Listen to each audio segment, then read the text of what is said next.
I'll be there for you, baby. I promise I'll be ready. I'll tell you where I wanna go. So run away with me.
Looking back, I see the dreams you had with me. On that note, we should probably wake up and get around to starting this. Let's start the theme music here. Oh, that feels so nice. And the can with my hands.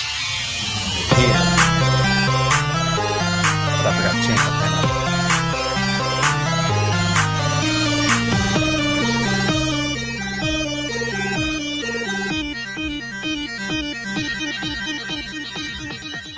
Distance nerding.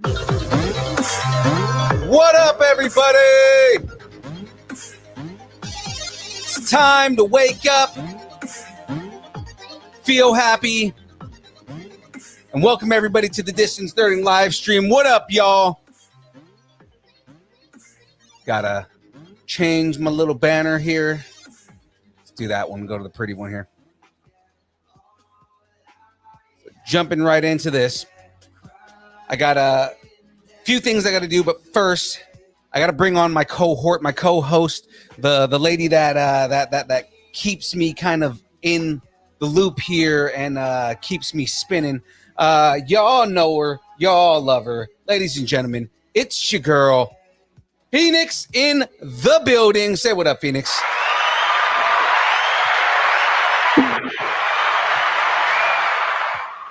How's it going? Hey. Happy Valentine's Day. Happy Valentine's Day. We celebrated Valentine's Day yesterday, but we just so I could do the show today. But yeah, I was kind of trying to figure out whether I wanted to introduce the guest or do the sponsors first. And I think I'm going to do the sponsors real quick just because that way we can focus on the guest once I bring him on here. So that being said, number one, of course, at the beginning, guys, our whole entire show, our stream, everything we do is brought to you by Poddex. Poddex is a unique interview question and episode starting prompt in the palm of your hand. So whether you are a new podcaster or an existing broadcaster, or you're just somebody who wants to have fun at a party, looking to grow your audience, get engagement, or again, you're just trying to be the life of the party, right? Got to check out Poddex, guys. Go to poddex.com. Use the code NERDING10. You get 10% off your first order, or just any order of Poddex. Again, for anybody that's seen the game streams, anybody that's seen the streams that I do, anytime that Jackie's on, or if we have like a good amount of people in the chat, we start dipping into those pod decks and asking questions, and it is a ball of a time. Phoenix, you've played with them, right? Oh yeah, all the time. So you know how it is. Yeah, you can even make a little drinking game out of it. Oh, absolutely can. So that's our first sponsor. Now, sponsor number 2. If the stream is powered by Poddex, and that means, where do I get my energy? How come I'm so high energy all the time? And you know where I get that energy from? Phoenix, you know where I get that energy from, right? DUBBY. It is DUBBY. Ladies and gentlemen, DUBBY. If you are not familiar with DUBBY by now, you need to be familiarized with it. DUBBY is a new energy drink on the market. It is an energy drink created to help focus, concentration, reaction time with no jitters, no crash. DUBBY contains no maltodextrins, no sugars, no fillers, no artificial colors, no dyes, unlike some of the other energy drink brands that are out there. I'm not going to name any names, but still, guys, you got to go to dubby.gg to find out more and use the code NERDING10. You get 10% off. Now, 3 amazing flavors. We got the Dragonade, and this is a dragon fruit lemonade, or pink lemonade. I'm going to be going for the Galaxy Grenade, because obviously this is the one that I like, a lot. Galaxy Grenade is a watermelon, guava, and lime. And then, of course, you have the Dub Sludge, and that is a Granny Smith apple, and I want to say it's cherry, but they call it the secret sauce. So I'm going to go ahead and Dubby.get good, because you will get good after drinking this. Exactly, right? For the toxic gamers out there, GG is get good. For the rest of us, it is good game. So I do my 2 scoops right here in my little shaker bottle here. Of course, my shaker bottle is Deadpool related. Of course. Everything I do is Deadpool related, because why would I not? Can you not tell from my personality? Now, last sponsor of the show here today is another con, and we're going to be talking about a different con today, but I have to throw this one on there just because they are sponsoring the show.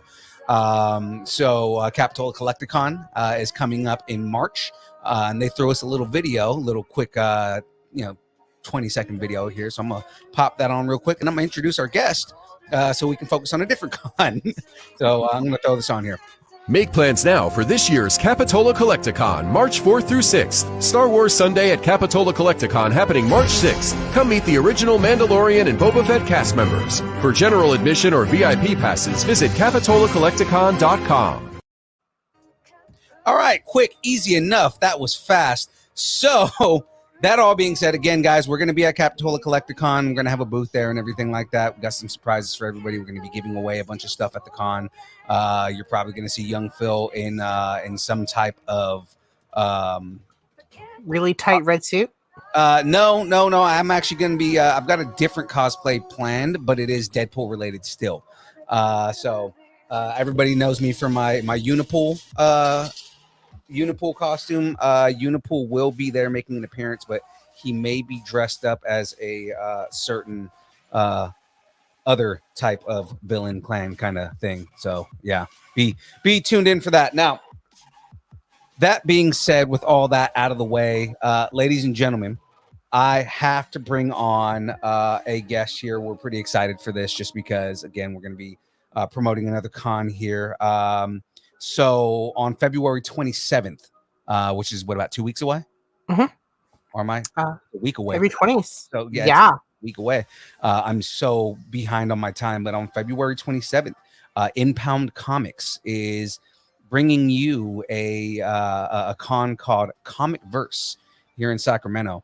And they're going to have a good amount of guests too. They've got a couple of guests from specifically from Power Rangers And they have a guest from Rick and Morty that I'm super excited about. So I mean, And Squid Game.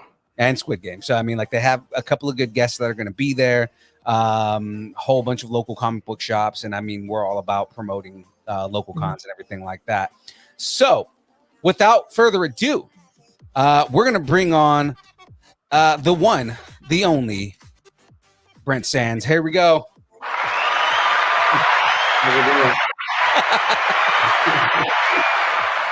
How's it going, my man? Thank you for the introduction and the crowd response. Oh, absolutely. And the crowd goes wild. Yeah. More wild than the Super Bowl was on this last Sunday. So Yeah, there's that. I was going for the Bengals, so There you go, man. We were going for the Rams. the Rams beat the 49ers. I'm a Niner fan. I was gonna say I kind of wasn't going for the Rams because I'm a Niner fan. You know what I'm saying? And it's kind of like the Bengals kind of need it. I like underdogs. If it's not a team I care about, I want to see the team that's not supposed to win. Right.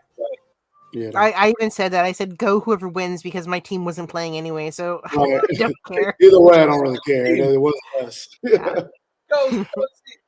So real quick, again, recap before we jump into kind of promoting the show. This is what we're finishing up this week on the build. So far, I've got about 2/3 of it done. I should be able to finish the whole thing today. But yeah, while you guys have a conversation here, I'm going to go ahead and switch cameras. We're going to start building. And definitely excited about this con, man. I need to hear more about kind of where it's coming from, where it was built, everything like that. So I mean, because you guys said it's an annual con, right? Well, this is the first of what will be an annual, twice a year actually. So we'll always have like a winter and a summer version. Okay. But this is just the beginning of it. So hopefully, not hopefully, it's going to be a big turnout. We've sold a lot of tickets already. But for the second one, we wanted to do 2 days. And then the goal is to eventually get to the convention center, but just starting here. Okay, so convention center, as in like you guys are trying to get into Sacramento, like the Sacramento Convention Center. Yeah, absolutely. Nice. Oh wow! So how many tickets are you selling for this event? The capacity is 1,200. So that's when including vendors. So we're going to be close already. We're already close to selling out. So the week of is always going to be the most tickets to be sold. But I think we're going to get around 1,000 people to be in there as guests. Nice. That's really nice. Yeah. So why don't we talk about a little bit how this got started? Especially for a first show, Right. What was the inspiration behind this con getting started? We're a comic book company. What can better push the needle of what we're doing? And that's to have or be in more conventions. And why not do our own? You know what I mean? So we were, before we started Impound, we were all concert and club promoters. So throwing events was already something that we were doing before, we took in this business venture. So it was an easy thing for us to put something like this together because that's what we were doing before. Okay. First Comic-Con, though. We did a sneaker convention, though, before. Sneaker convention. Tell me a little bit about that because that's pretty cool. Actually, I saw an episode of a sneaker convention for Jeff Goldblum. What are those like? It's the same concept, except for it's just dealing with shoes instead of comic characters. It's tons of vendors, people who collect shoes, or you know what I mean. It usually will be around the realm of like designer shoes or Jordans or rare Nikes, or the more rare the better. Right. But same concept, same build out. Just focusing on shoes instead of comic books. But it's really fun. Instead of people coming in costumes, they come in the best pair of shoes that they have. Wow. So it's the same idea though. I used to be a sneakerhead when I was younger, and I grew out of that and a much more expensive habit, which is what you see right in front of you. Yeah, no, it's shoes. like many other things, the value of them is becoming insane now. A $200 shoe used to be the most. You know what I mean? Like that was. I remember when Jordans first did a $200 shoe, and that was insane. Now you have like Jordans and Yeezys and stuff like that are in the thousands. You know Right. what I mean? So I used to be a Air Force dude, so I used to be. Air Forces, yeah. I used to rock out the Air Forces all the time. Horses, dunks, all that. It was Mm-hmm. all in the culture. Right. So do people actually wear these shoes, or do they just put them on because I don't know if you can see, but behind me I've got Funko Pops. Do they just put these like things like you do like a Funko Pop and put it on the shelf, or do you actually wear It could them? be either or. A lot of people are holding on to them the same reason why you hold on to comic books and don't open them to resell them. The value of them later. And then the more wealthier people are just wearing them. So it just depends. But a lot of people who also come to these events are buyers and resellers. So they're just coming to, like you're coming to find Spider-Man 1. You know what I mean? It's same type of idea. So because I'm trying to get my mind wrapped around spending that much money on a shoe, Yeah. right? Mhm. So they just buy them in their size or just any size, and then A lot of people they're just buying them. Like a lot of people are just taking them straight to the internet to resell them. Right. They'll get whatever size that they can find. Exactly. There's a big culture of just independent people who, as soon as a new Jordan comes out, they buy as many as they can just to sell them. Right. Because they'll only come out this day and they'll probably be gone that day. You know what I mean? Like with Jordans, you used to have to line up to get them, and if you weren't there at 5 a.m, you're not going to get these shoes. Nike And San Francisco. Yeah, it was like crazy. So a huge percentage of people are buying them just to sell them again. Wow. And then they also maybe will keep one pair for themselves. You know what I mean? But they're trying to resell. Do you have a favorite shoe that you've collected? Jordans was always my thing. Yeah, absolutely. That was probably the most popular thing I had. But like he said, Forces, I was big into Air Force Ones, Nike Dunks. But Jordans is probably my number one, yeah. So yeah, SB Dunks were like the big thing after I stopped collecting. Yeah. And all that is back now. It all came back full circle. They all died down, and now it's big again. I used to live right next to the Nike campus in Beaverton. Oh, that's good. Yeah, and I used to hear all the time about this stuff because I would have teachers that worked for Nike, and I never quite got my head around spending that much money on a shoe. Right. Sometimes people are slaves to fashion. Oh yeah. Well, no, I understand it. Slaves to image. You know what I mean? So that's also a part of that. Oh, I get it. My question is more purses and stuff like that. So I get it. Everybody's got their vice.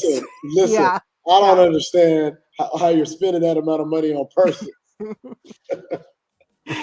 then it's funny that like everyone has their niche or their thing of what they are willing to spend a lot of money on. Right. And it's always foreign to someone else. You know what I mean? And it's what you love, Because I got out of buying a ton of shoes too. Like when I get a shoe, I'm gonna get probably a Jordan or something like that. But I'm out of buying as many as I can. You know what I mean? I'm gonna get a shoe when I need it. You know what I mean? Or like that. I started buying Vans, man. Like I really Vans. started into Vans, and when I started buying Vans is really when like the death of shoe culture happened with me. I didn't spend money on shoes anymore because I started buying Vans and like $40 shoes and they last forever. Come on, man. Yeah, right. So yeah, it was. I used to be in those Jordan lines, man, and now I look at it like if I walk in the store and it's not there, it's not there. I don't care that much. Right. I just want to acknowledge our fans. Ryan Permison, thank you for watching. Thomas Wong, hey Thomas. Yo, what up?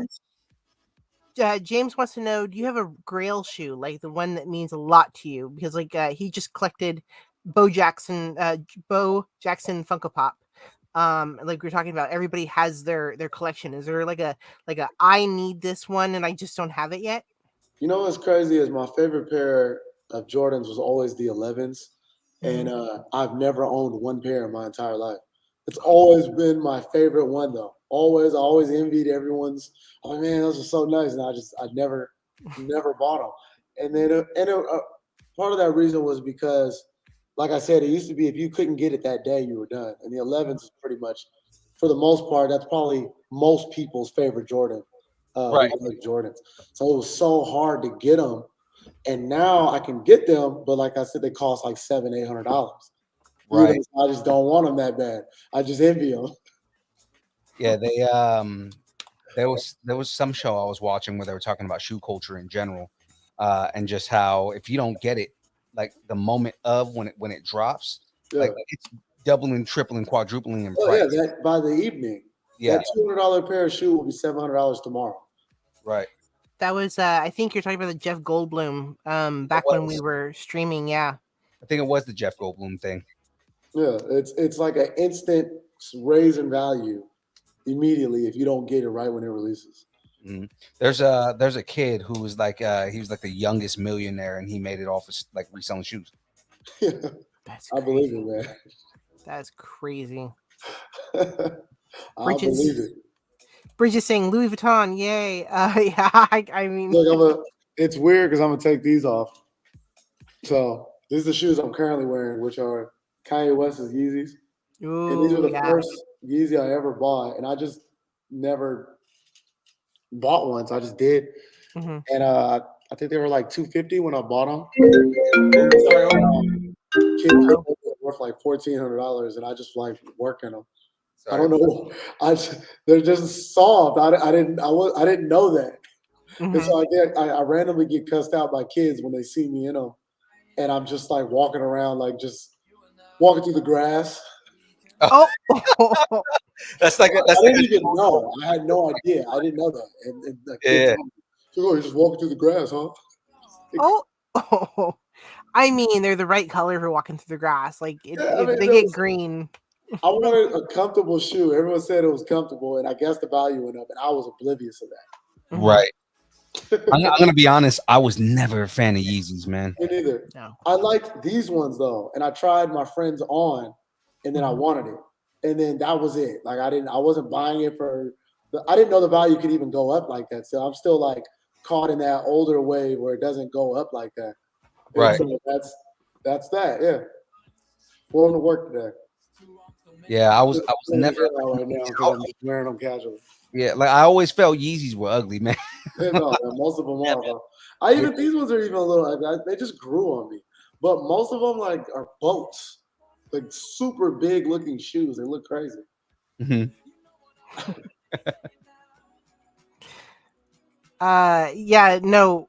I've done the designer shoes thing before, and I'm like, but I've done the designer heels, and I'm like, oh great, they're uncomfortable. So yeah. She's like, I'll never buy a $200 sneaker, but them $600 heels got yeah, have, huh? Fine, it's fine. I have the 600 pair of pumps.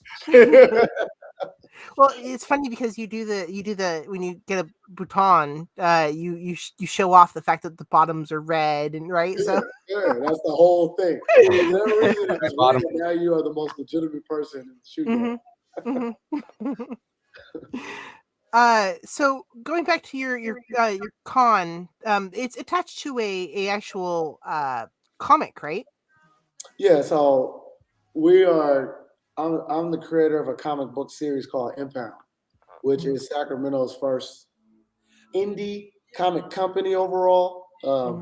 Impound is also the name of our main character, and that's why I was saying when the reason of organizing the con was also so that I can promote our series on a different stage to a different demographic that may have not heard of us organically.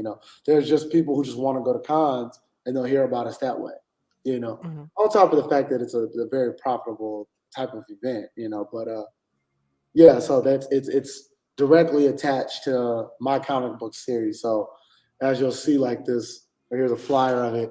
This character is Alina, and that's a character that I created.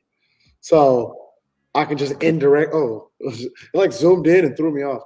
But like I can indirectly, promote what we're doing alongside of other people who are influencers in, kind of a comic culture, or, Power Rangers, I can stand my characters next to influencers, Right. you know. Uh, So even if, like, let's say if comic verse, let's say I just broke even, I would still be happy, because for me the bigger mission is to promote my series. Right. and when did Impound come around? The first book came out in November of 2020. The idea of when people started seeing them, I would say July of 2020 is when we started the Instagram, and we were just posting pictures and illustrations and things like that. But the first book where it actually became a business was November of 2020. So you were, just as the pandemic hit, getting ready to create a comic book. No, so if the pandemic didn't happen, I probably wouldn't have did it at all. Mhm. I thought of the character in 2018, and then just being in the house flipping through my phone, I looked at an illustration of him from 2018. I was like, oh, I have time, let's do it. But it wasn't. I wasn't gonna launch, and the pandemic hit. If it wasn't for the pandemic, I probably would have never launched. It was like a milestone in my life that I just was procrastinating on. What? So when did the concept of the character like evolve? Like when did you come up with the character? Like, or how did you come up with the character? So 2018 is when I thought of him, and I thought of him maybe 2 weeks after I saw Black Panther. And the reason Black Panther influenced the idea of wanting to start a comic book character. My character is not influenced by the character Black Panther at all, but that movie made me want a character, and the reasoning is because the director of Black Panther went to Sac State the same time I was at Sac State. Okay. So it wasn't about Black Panther. It was about someone who I personally met who directed this massively. You know what I mean? Like, his success influenced me. And then, like I said, I was just sitting on the idea. It just was a picture on my phone for 2 years. And then because of the pandemic, I decided to actually move forward on it. Shout out to Ryan Coogler. Yeah. Director. So tell us a little bit about the character, because for people who haven't read or gone near the comic book yet.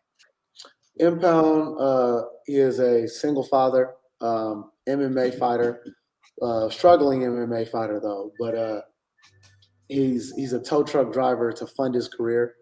And then fighters started calling him Impound, like kind of as a joke because of his regular job. And then he took it on as his fighter identity. The idea or what the story kind of goes through is a fighter that he gets matched against is represented by our city's mafia. And so because of that, that's what starts the conflict between him and Christ Jones, who is the leader of our city's mafia and ends up being his main nemesis. Very nice. So, and it's based in Sacramento. It's all based in Sacramento, yeah. So now I have other characters and other stories. Impound was our flagship, but we have another character named Lady Monarch. We have a character named Alina who was on this cover. She's in outer space. So it's like it's not all in Sacramento, but Sacramento's like the backdrop of our universe. Right, that's like the main city. That's his metropolis. Exactly. That's New York to DC, to Marvel. Right. Every character is not from New York, but they somehow, when it's the Avengers, they're going to be protecting New York. Right. That's the idea of us. Very cool. Thank you. So for the con itself, who else are you going to be having there? Because I know you've got James brought up you're going to be having an OG Ranger at your show. So yeah, we got Walter E. Jones, who is Zach, who was the first Black Power Ranger. Right. We also have Dwayne Cameron. He wasn't amongst the originals, but pretty historical Power Ranger.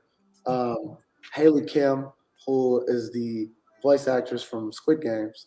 And then we also have David Roman, who is one of the illustrators for Rick and Morty.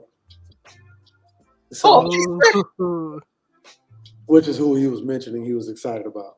Right. And then, and so we we wanted to do a good but modest lineup just based on our budget and for it being the first con. And then, like I said, in the summer, we'll try to do 2 days, and we'll have more people on both days, and grow it. Grow it organically. But those are our special guests. And we also have other indie comic creators like myself. We have there's a comic company called Concrete Comics from Philadelphia that'll be there. Oh, nice. Yeah, Lost Children. He is he writes full novels, science fiction novels. He's from Los Angeles. Godhood Comics from Atlanta. Then we have also a couple other creators from Sacramento, Tourist Comics. A friend of mine named Brandon. He has his own comic series, and he'll be there. And then a few stores like Empire Comics will be there. Things like that. Try to get as many local artists, just people who do freelance commission illustrations for other people, or they just do fan illustrations of other characters. And yeah, tons of different things like that, cool stuff like that. And then the rest, leave it to people, the cosplayers. About the cosplay, so you're encouraging lots of cosplay at your Absolutely. show? Absolutely. So I don't remember the exact name, but there's a group in Sacramento that's called like the League of Power Rangers, and they show up to every con as the Power Rangers. So when they seen this one, they're like, okay, there's no way we can't go to the one that's like the main host of Power Rangers, So Yeah. that's cool. I might be Impound in that there. We'll see. I haven't decided if I want to be in that suit all day yet, though. Oh boy, and that's it's getting hot here too. I'm a little surprised that we're having a winter and it feels like spring. I know, right? I went outside and I thought, oh, I want shorts. Look, and I can listen. Like for me, we have our comic book store downtown, and so anytime it's good weather, we get a better turnout. So I'm not complaining. In fact, James just asked about tell us about the awesome story of how you got your store at Doko. I mean, Doko of all places. So I got it in Doko. It was Doko's idea, so it wasn't even mine. I did reach out to them about potentially maybe having a kiosk during events and things like that.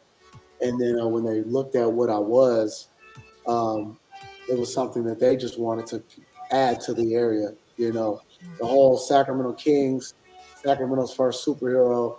It kind of just made sense of like not only just a Sacktown Pride thing, almost like a touristy attraction as well.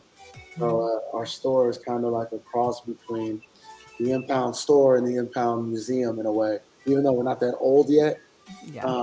But we have one things that only I have that people can look at. You know what I mean? And other artists, like there's an artist that painted Impound vans and brought them in, and I have them on display. They're not for sale. So it just made sense. But like I said, it wasn't my idea. I had no intentions of having a physical store, just only fully online. And here we are with a physical store, And it was. But the thing is, that's crazy is when I first started, I knew I would eventually have some sort of shop in Doko. I didn't know it was going to happen yet, though. So it happened. I was thinking that years up the road, like I was saying, like just a museum or something. It would just be cool. And then they made it happen way faster than I could have ever imagined, Right. So some of our famous buildings and towers and bridges and such are in the comic. Is there anyone else in the comic like our Sacramento Kings? Because you're right next to them.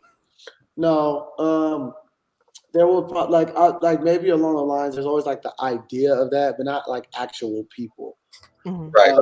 So yes, in the world of Impound, the Sacramento Kings exist. I do try to make it feel like you're actually in Sacramento, but I don't like talk about actual people. It's all still fictional within the world of what Sacramento is. Right, and that makes sense.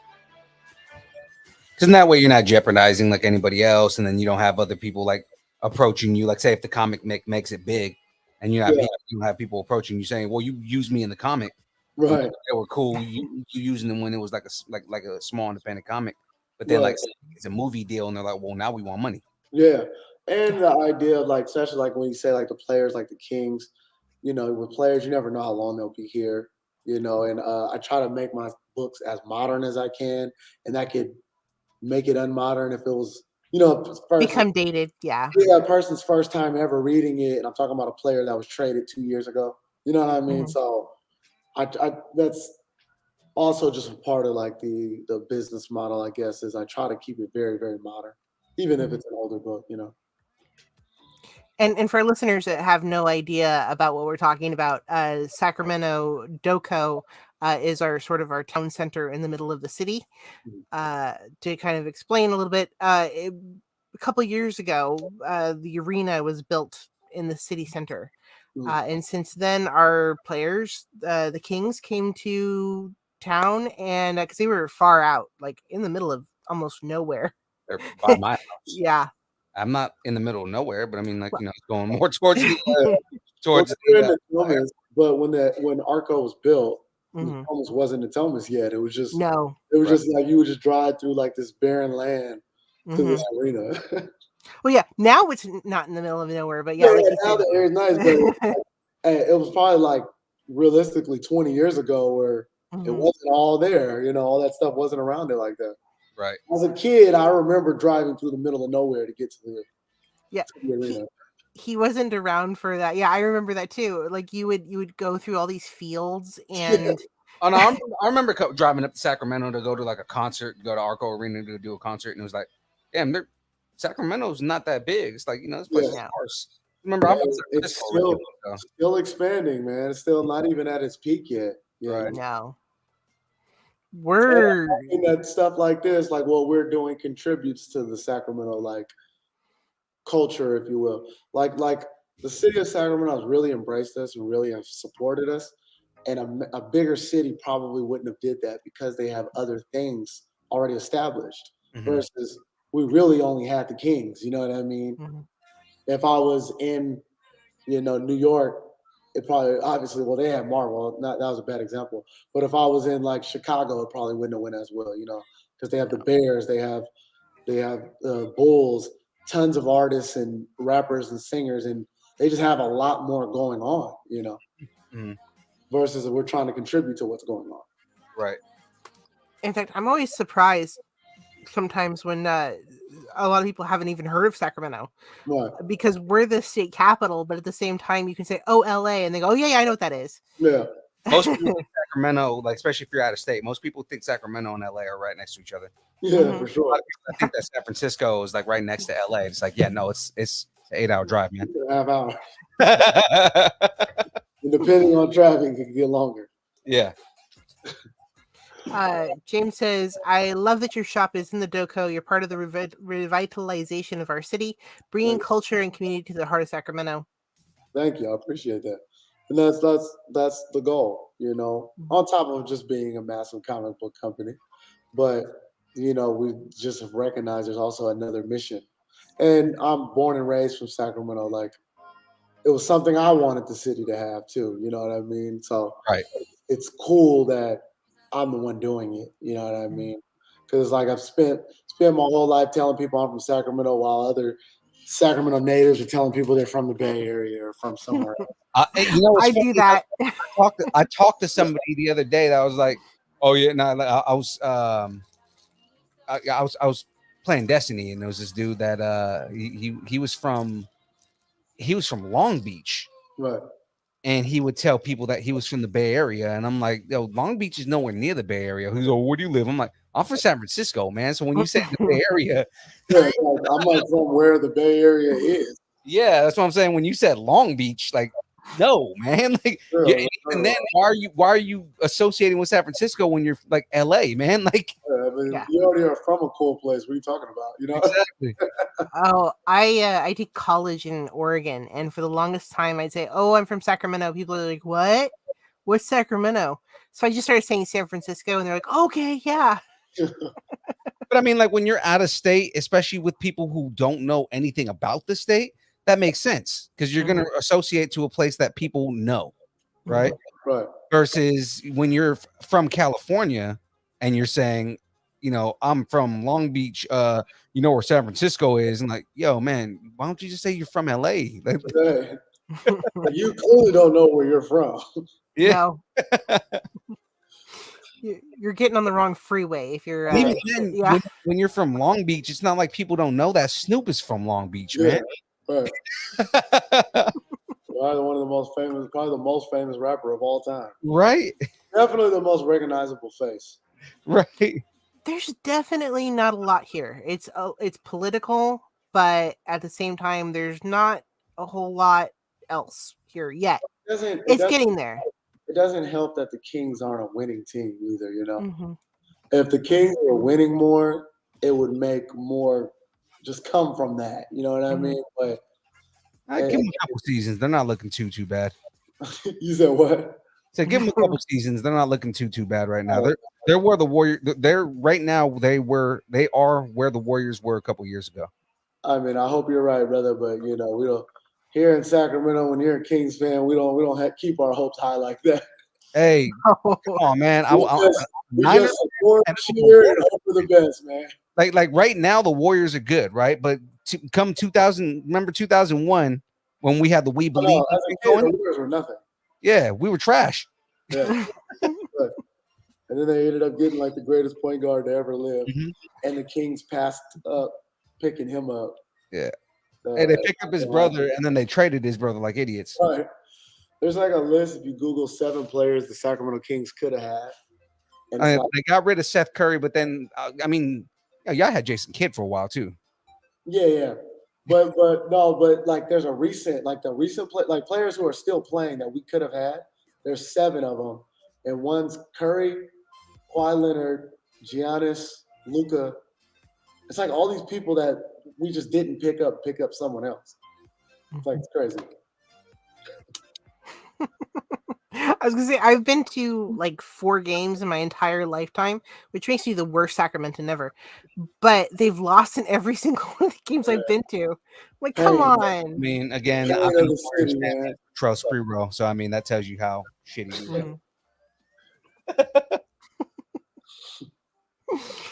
And I hate to say it, I ended up rooting for the team that it was local to my university, which is the Trailblazers. Yeah. Well, it's not bad though. They're not championship good, but they're just never bad. They're never bad. They're about even. They always come up like a little bit on top. They never go to As a Kings fan, I would love to have the Trailblazers like at least hope. You know what I mean? Like, you can at least cheer and be proud. And if you lose, you're like, man, I gave it a good fight. With us, it's just like, oh man. Well, they tried. Yeah. I was just laughing. I'm gonna keep cheering. That's all I can do from my end. I was just laughing about the fact that the Trailblazers have a thing because they always get to at least 100 baskets, and then they give out like free breakfast or something. Yeah. The Kings hardly ever get to even that, so they never do it. I'm about to do a whole comic book issue of like Impound just defeating all the other basketball teams. He's on the team secretly. You okay. I mean? Yeah. It's gonna be like fake players, like Yeah, there's gonna be all real players that are gonna draft him, and no one knows he's Impound. He just slightly uses his powers for us to win a championship. Well, speaking of celebrity, you are actually working on a production of Impound. Yeah. Well, we're working on the hope of so what we did was we shot a trailer, and it's only a trailer. And on the 28th, the day after our convention, we're using this trailer for a Kickstarter campaign to hopefully get the budget to finish the film. So as of today, nothing is set in stone until after this run. But I'm very confident that we're going to get put in a good space. The Kings played it 2 games ago at halftime. You know, nice. It's like everyone is. The city has they're prepared to rally behind it. It feels like. Mm-hmm. I don't know how much we're going to raise, how big it's going to be. I can't, determine that until it happens. But something good is going to come from it for sure. Mm-hmm. And then what we have for sure in state is an Impound anime. So Ooh. my main illustrator, we have 4 illustrators, and it's a guy named Vash. He lives in the Philippines right now. I've never met him in person. One day though, I plan on flying him out here or something like that. Mhm. But he's been super dedicated. It started off as just a job, I was paying him per page, and I still do, but it's become more than just a job for him. He's actually like really proud to be helping me do this. Could not be this far without him. And he just randomly decided to learn how to animate on his own, and like he just shows me this animation that it did, and it looks like an actual real anime. Like it's better than people who are animators that I've seen, and it's insane. Like he's like the dopest artist I've ever encountered in my life. He just randomly decided to teach himself how to animate on his spare time. That's dope. Yeah, so now he's doing our animation art because to get animations, even like I'm talking like animations that are okay, not even good enough to be on television, more just like YouTube show animations. It costs like $100 a second. Mhm. It's an insane amount of money to get 30 minutes. Yeah. And so now he's doing it, and he's like, "Look, we're doing 30 minutes." He's like, "This is how much my bills are. Just make sure I can keep a roof over my head, and I'm gonna get this done for it." So that's what we're doing. Yeah. How many issues are you looking at right now? How many issues like in total? Has there been? Yeah. So right now we have 8. 8. Only 3 of Impound though. 8 books in total though.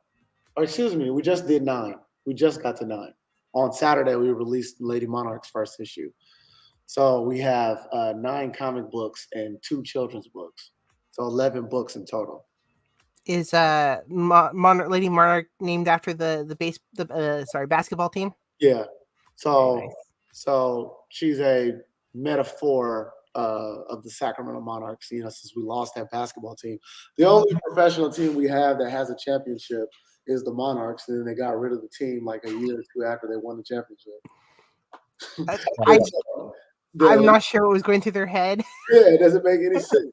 It's probably the same BS about, just like they feel like, oh, well, women's basketball doesn't have enough fans. But it's like, I mean, it's dumb because, it's the same thing, like the same argument they make about like women's soccer. And that's like the best that we have in the world. Oh, yeah. Women's soccer is by far better than men's soccer. Oh, yeah, easily.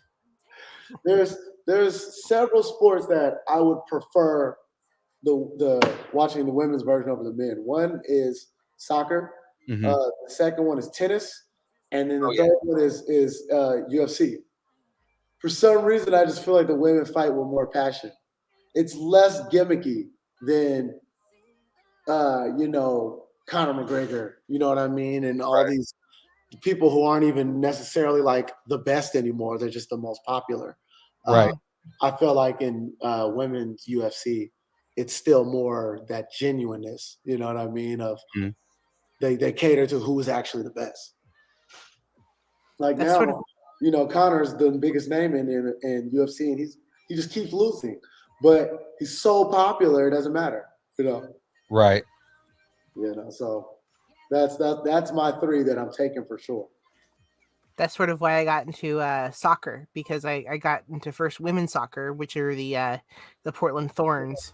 And then I really got heavily, I played soccer as a young kid, but I love the fact that there are people that are starting to support women's sports. Yeah. Where you don't see that a whole lot. Well, the women's soccer, that's our only real chance of getting an Olympic medal. Yeah, the men are not going to make it. Like, you just know they're not. Yeah. Like we almost did pretty good last time, and that was such a big landmark in men's soccer in America. Yeah. Which is funny, like, there's so much praise over men's soccer, but it's like men's soccer's trash. Like on a world scale, like, man, if anything, we had one good player. That was it. Yeah. Well, you know what the problem is with men's soccer, and it's crazy because it didn't happen with women, but men's soccer in America, soccer for such a long time was not the coolest sport in America. It still isn't. I'd probably say football probably would be overall considered the coolest American sport, and because of that, the best soccer players, or potentially who could be the best soccer players in America, aren't playing soccer. They're playing basketball, or they're playing football, or they're playing something else that they're just okay at. And they never got the chance to realize how good they probably could have been in soccer. Yeah, but the statistic, most NFL kickers were soccer players in like high exactly. school. Yeah, they probably could have been the best in the world, but they just didn't find that out. But in other countries, soccer is the coolest sport in the country. So their best players are playing soccer. You know, so in our sense, LeBron James probably could have been the greatest soccer player of all time. We'll just never got a chance to find that out. You know what I mean? Right. Didn't he play other stuff like baseball and baseball? Yeah. But I mean, that's my theory on why men's soccer isn't the best. Yeah. I mean, I'm excited that Sacramento is starting to hit the map for soccer. Starting to. Well, what's it called? Our team, the Republic, was supposed to be made a Major League Soccer team multiple times, and it just kind of keeps not happening. I think it happened right before the pandemic. Yeah, and they're supposed to be sort of arena, but I just haven't heard anything else. No. I heard like what you were saying, like they got it, they finally got it, but now what? It's like is stuff happening, or like what's next? And that's all of a sudden. Well, sports have sort of been put on the back burner since the pandemic hit, where people are kind of like, do we go back? Can we sit in the stands? I mean, that's pretty much bad. Part that's not even no one's talking about is the XFL. Do you know what the XFL? They came back and they didn't. Yeah, because the pandemic. So the XFL is what was made by WWF originally. Right. So they did it it was either the early 2000s or the late 90s, but they did it. But it was like wrestling meets football. It was really weird, and people watched it for like a month, and then everybody was like, "I don't have time for this. This is insane." Right? So it went away. It folded. Nobody liked it. And then right before the pandemic hit, they came back, but they were doing it the right way, where it was the minor league football league. You know what I mean? It was going to be, if you weren't good enough to go pros out of college, this is where you would go, just like the NBA D League or whatever. It was what arena football has been for like for the last couple of years. Yeah, and it was super cool. They had good players, and then three or four games in, the pandemic hits, and then they did. I guess that was all their money for it. They didn't survive. Well, Dwayne the Rock Johnson bought it. Like recently, after this, it was like during the pandemic. He bought out the league, and I hope it comes back because they were doing it right. Mm-hmm. Yeah, man, that sucked. But you know, Impound Comics emerged out of the pandemic, so who am I to complain about it? I mean, distance learning emerged out of the pandemic. Yeah, right. Yeah, I don't think I would have ever met these guys if a pandemic hadn't hit. Right, a lot of good things came from a dark time. The biggest business that probably came up, or not probably the biggest, but one of the more cooler ones was the versus battles. Oh yeah. Now it's a whole thing, like it's a real league. Like, but it was just on Instagram Live. Old school artists were just going song for song, and now it's a full thing. Right. And I was just because people were bored. Do you have a favorite for that? The favorite battle? Yeah. Young Jeezy and Gucci Mane. And the reason why that one was so big was because, I don't know if you know, is they have been beefing for their entire career. They have not been able to be in the same room with each other. And so to come together for the sake of the fans, it just made it better. Like they have like a really bad past. Like Jeezy like put a hit on Gucci.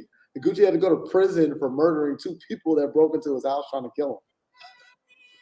Like this isn't like a soft beef. You know what I mean? Yeah, these dudes really had like real beef. Real murderous intent for each other. Yeah. And Gucci Mane went to jail for for that. And then he got out of jail, still had a flourishing career. And that was like 16 years ago. And they were able to be in this room together, do it. And then they went to the club and celebrated. And now you see them around each other often.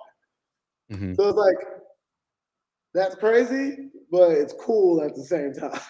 Yeah, because I mean, it ended something that could have ended people's lives too. I mean, it did. That's ended. Well, it could have ended more people's lives. Is what I'm. Right. But it was like, you know, the fact that they're older and they're like a stamp or like a symbolic of where they're from, that probably stopped a lot of violence for younger generations from, you know what I mean, who looked up to either one of them from their cities. Especially You in the know, urban it area. felt Yeah. like they had to pick a side, and they don't now. You know. The chat wants to know: have you ever? They're commenting too. Have you ever been to other cons with Impound Comics? Yeah, absolutely. Not a lot though, because there wasn't a lot of cons when we launched. You know, that came back recently, but we've been to SAC Anime twice. We've been to Stockton Con twice. I've been to Roseville Con. We're going to be in Lodi's. I haven't been to any outside of Northern California yet. And I just, my reasoning is I just kind of want to make sure I fully dominate Northern California before I start branching out too far. Just doing baby steps. There's still a lot of people in Sacramento who still need to hear about us, you know. So, and it's also been an easier hook to be locally, a local based thing in these type of cons. Like even if I go to Stockton, if I say we're Sacramento's first indie series, that still is a attention grabber. Versus if I can't use that in Texas, you know, they won't. It wouldn't make sense. They wouldn't care. You know, now we're just a bunch of unfamiliar characters in an unfamiliar area. You know, so it's been a lot simpler to just keep it local for now until the brand is bigger. Right, because then once you dominate that market, then you can start moving into other markets and. And we have other cities that we're big in. It's just targeted. You know, we're like our online sales is biggest in New York, but that's also because New York's the comic capital. So there's just more into the culture of buying comic books. Right. Dallas, we have a lot of engagement in Dallas, and then Los Angeles. That's interesting that a lot of other cities want to hear about, you know, something based in Sacramento. Well, they don't. Characters. People don't care about that as much as we would because we're from Sacramento. You know, Spider-Man is from New York. You know, we're in California. That's just where he's from. You know what I mean? We don't frown on him for not being. You know what I mean? It's like, oh, definitely not. No. Like, people from other cities don't look at it that deep. They just that's where he's from. They accept it. And they want to read a good story, and that's all. You know what I mean? So as long as your story's good, they don't mind. They don't even think about that. I was gonna say I've never been to Brooklyn, and it's interesting to hear about a character in Brooklyn, right? Because then they kind of take you on a journey to a place you've never been before. And for the people in Brooklyn, Spider-Man is way bigger to them. Well, he's from Brooklyn. Brooklyn. Yeah, he is. Okay, I was gonna say Captain America, but no, he's from Brooklyn. Captain American's also Brooklyn. But he's from Queens. Oh, isn't he? Spider-Man's from Queens. Yeah, Queens. Captain America's from Brooklyn, though. Yeah. But in those areas, that hero is way more iconic to them than he could ever be to anybody else. And so that's just what Impound is for SAC, you know. But and also our biggest digital buyer is Brazil. So really, Brazil loves comics. There's some comic books in general that Brazil loves. We can't ship to Brazil unless they're willing to pay an arm and a leg for it. But they buy digitally all the time. Are the comics in other languages, or do you just do English? It's in English. I want to do that eventually, but we haven't. You know, a lot of people in Brazil they can read English. You know, so there's two comic creators that I know just through the internet that are both from Brazil. Like there's a guy, he has a comic book series called The Fireman. He's a Brazilian superhero, and we post each other's stuff, and he speaks. I've never heard him actually speak, but when we're talking, I don't feel like he doesn't know English fluently, but he tells me he cannot speak English at all. And it's like, I was like, bro, I didn't know that because we've had full conversations in our DMs and emails and stuff. And I wouldn't have known that. And he was like, yeah, we just know how to read English really well because almost because we were forced to, because all the comics that we loved were just in America. Yeah, That's why I asked. That's why I asked. Go ahead. I was gonna say Rio Comic Con is one of the world's biggest Comic Cons, and like to the point where a lot of big releases happen at Rio Comic Con. Mm-hmm. You know, so like San Diego Comic Con will have like a lot of like of the big releases, but then Rio Comic Con will also have a lot of big releases. So it's like, you know, it's Brazil is huge when it comes to comic books. Same thing. Another place that's really big on comics is Barcelona, Spain. Yeah. Barcelona's huge. Yeah.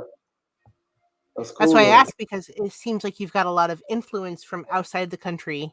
So I was kind of curious if there's other languages involved. I need to. I definitely need to. It was just still the same reasoning. I hadn't dominated the market I'm in yet but maybe I need to, maybe it's also a possibility that maybe Brazil is the first market that was fully accepted nationwide. You know what I mean? So something I need to consider. Just probably a lot. I got to find the right person to do that. He could do it, but he doesn't want to. He wants to do his own book. That's so far on that bottom piece. Very cool. That's fine. I was wondering about that, if you were just filling in or leaving little black spots, how that works. Yeah, there's actual black pieces that you put in there. Okay. To fill everything in. Very cool. What were you making? What was it? Darth Maul? It's Darth Maul. Yeah. So a couple of weeks ago, we had our viewers vote on what he should build and which one. Oh, Darth Maul. Darth Maul is super cool. It's one of the most underrated Sith. Oh yeah, absolutely. Died too soon, man. Well, I guess he technically didn't die, but I never watched Star Wars animated, so I didn't care to see him with the robot legs. So to me, he's dead. Nah, man, you got to watch that stuff. No, you got to watch. Yeah, I tried. I don't like it. Like I just, and I love Star Wars. Something about the animated one, I could not get into it to save my life. I tried. It's one of those things where, like, the first couple of seasons of Clone Wars are real campy. Yeah, so but boring. then it gets really dark towards like season 4. Yeah. That's where like they reintroduce Darth Maul and everything like that, and it's. I'll try it one more time, man. I genuinely couldn't. I wanted to. I tried to kill myself to do it because I love Star Wars, but I just could not do it. James says, spoiler alert, he's dead again.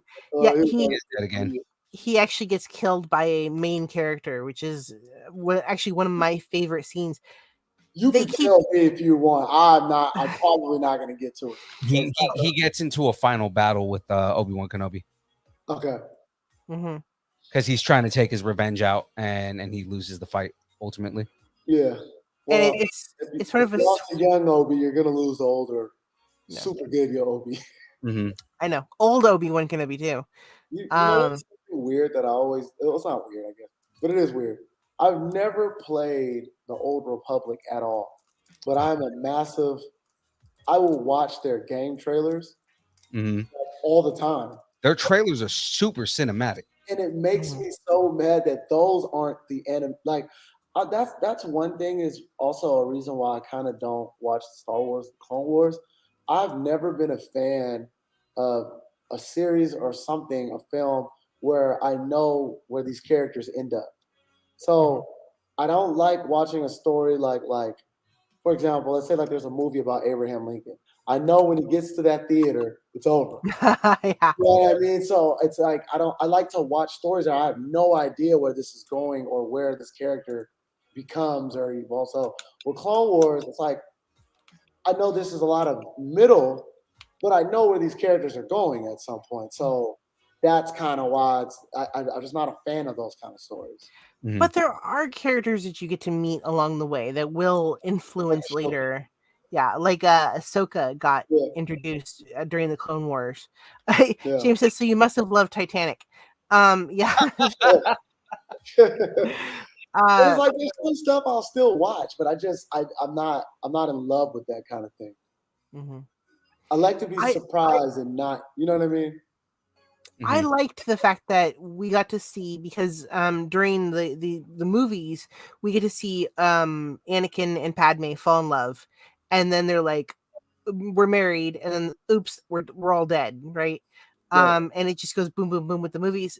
With the Clone Wars, you get to see more of their marriage and more of their hiding and more of their how they deal with like being married and not being able to tell anybody. Right. And it's for me, it's a lot of fun Right. because you get more of that untold story. Right. Yeah, you get Padme beating Darth Maul in a That's why I laughed a few minutes ago. yeah. Uh, So normally on the show we do brackets, right? Like March Madness style brackets with like nerdy characters, and everybody in the chat gets to vote on who goes where. She rallied. So Phoenix rallied for Padme to beat Darth Maul, and she managed to get everybody to vote for Padme to beat Darth Maul. And I've been ever since. Yeah, I've been upset with that ever since. I'll never be forgiven. No, ever. Well, yeah, like, are you guys fans of Game of Thrones? Oh yeah, absolutely. Yeah. I'm glad, like, for example, I'm glad that the new series they're doing is just in the middle of the Targaryen dynasty. I was scared they were going to do it about Aegon the Conqueror. And it's like, you guys have already told us what he did. Please don't make a series about that one. Yeah. Right. You know he shows up with 3 big dragons. One's the biggest, and he conquers Westeros.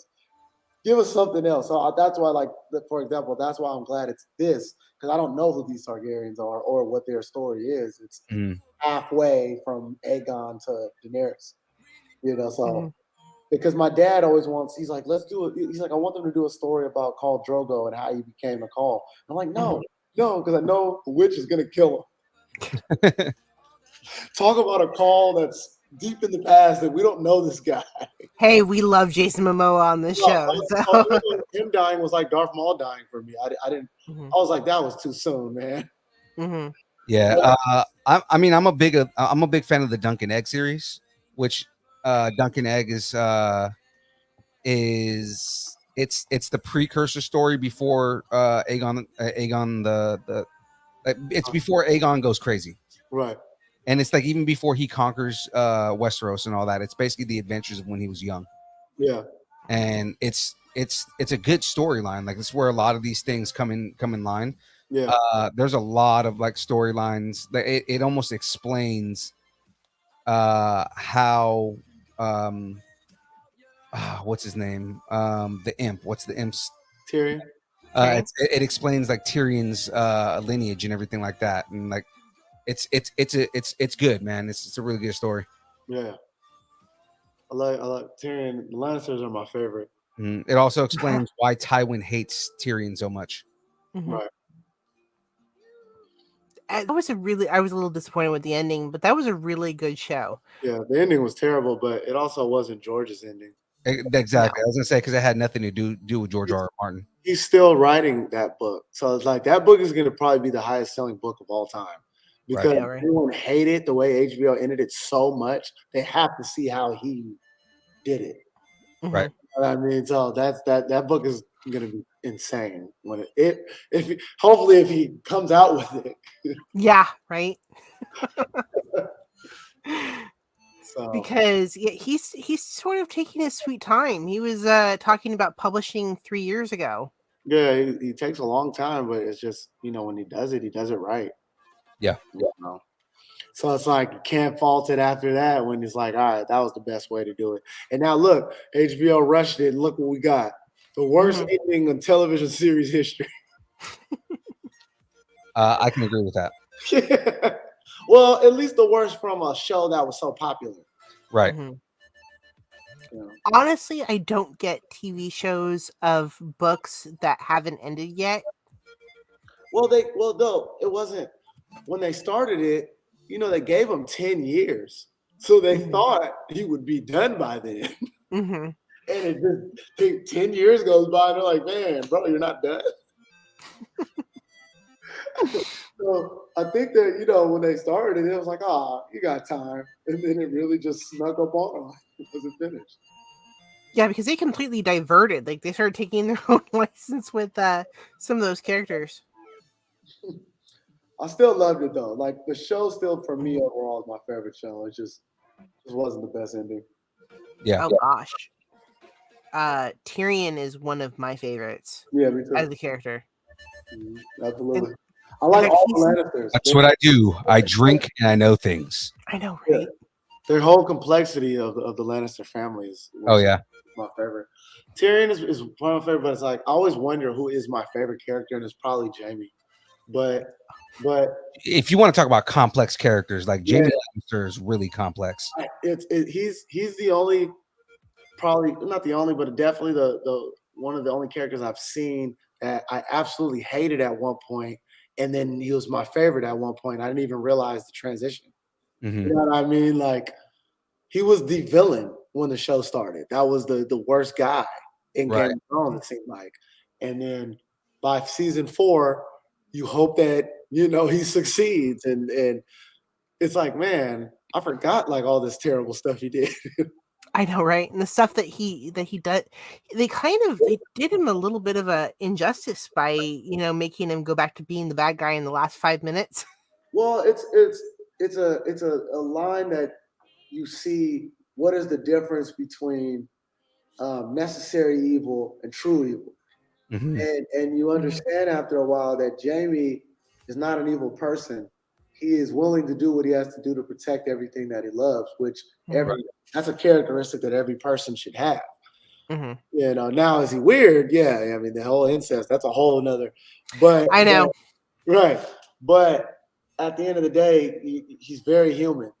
Versus, you get to also see Cersei, who is truly evil. Right. And you see the separation between the two of them, even though they're in love with you. You know what I mean? Like it was genius. So he did something terrible in the show that everybody was like, "What?" In the throne room after Joffrey dies. Yeah.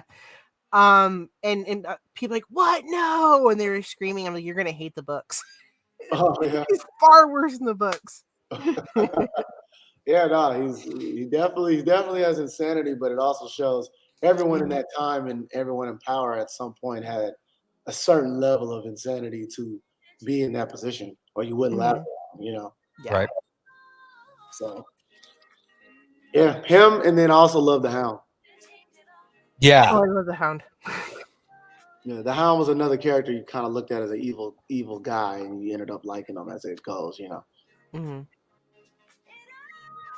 Yeah, I have like this thing that's like along with the Old Republic stuff. I watch random like medieval speeches.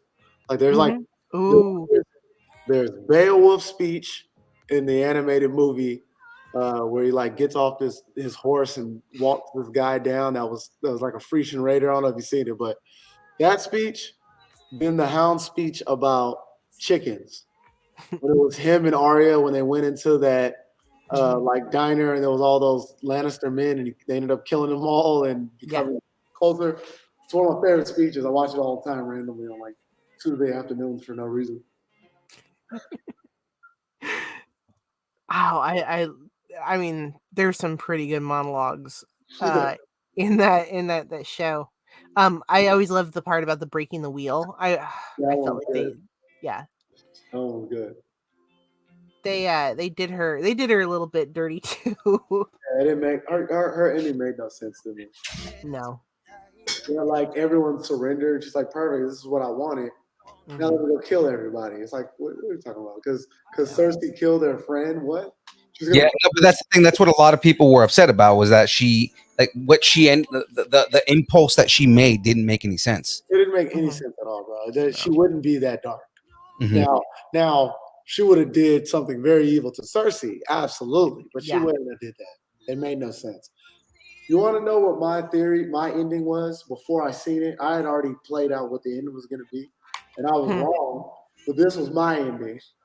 Like, to me, I thought the show was going to end the same way it started, which was everything happened because of Jaime and Cersei's love being public.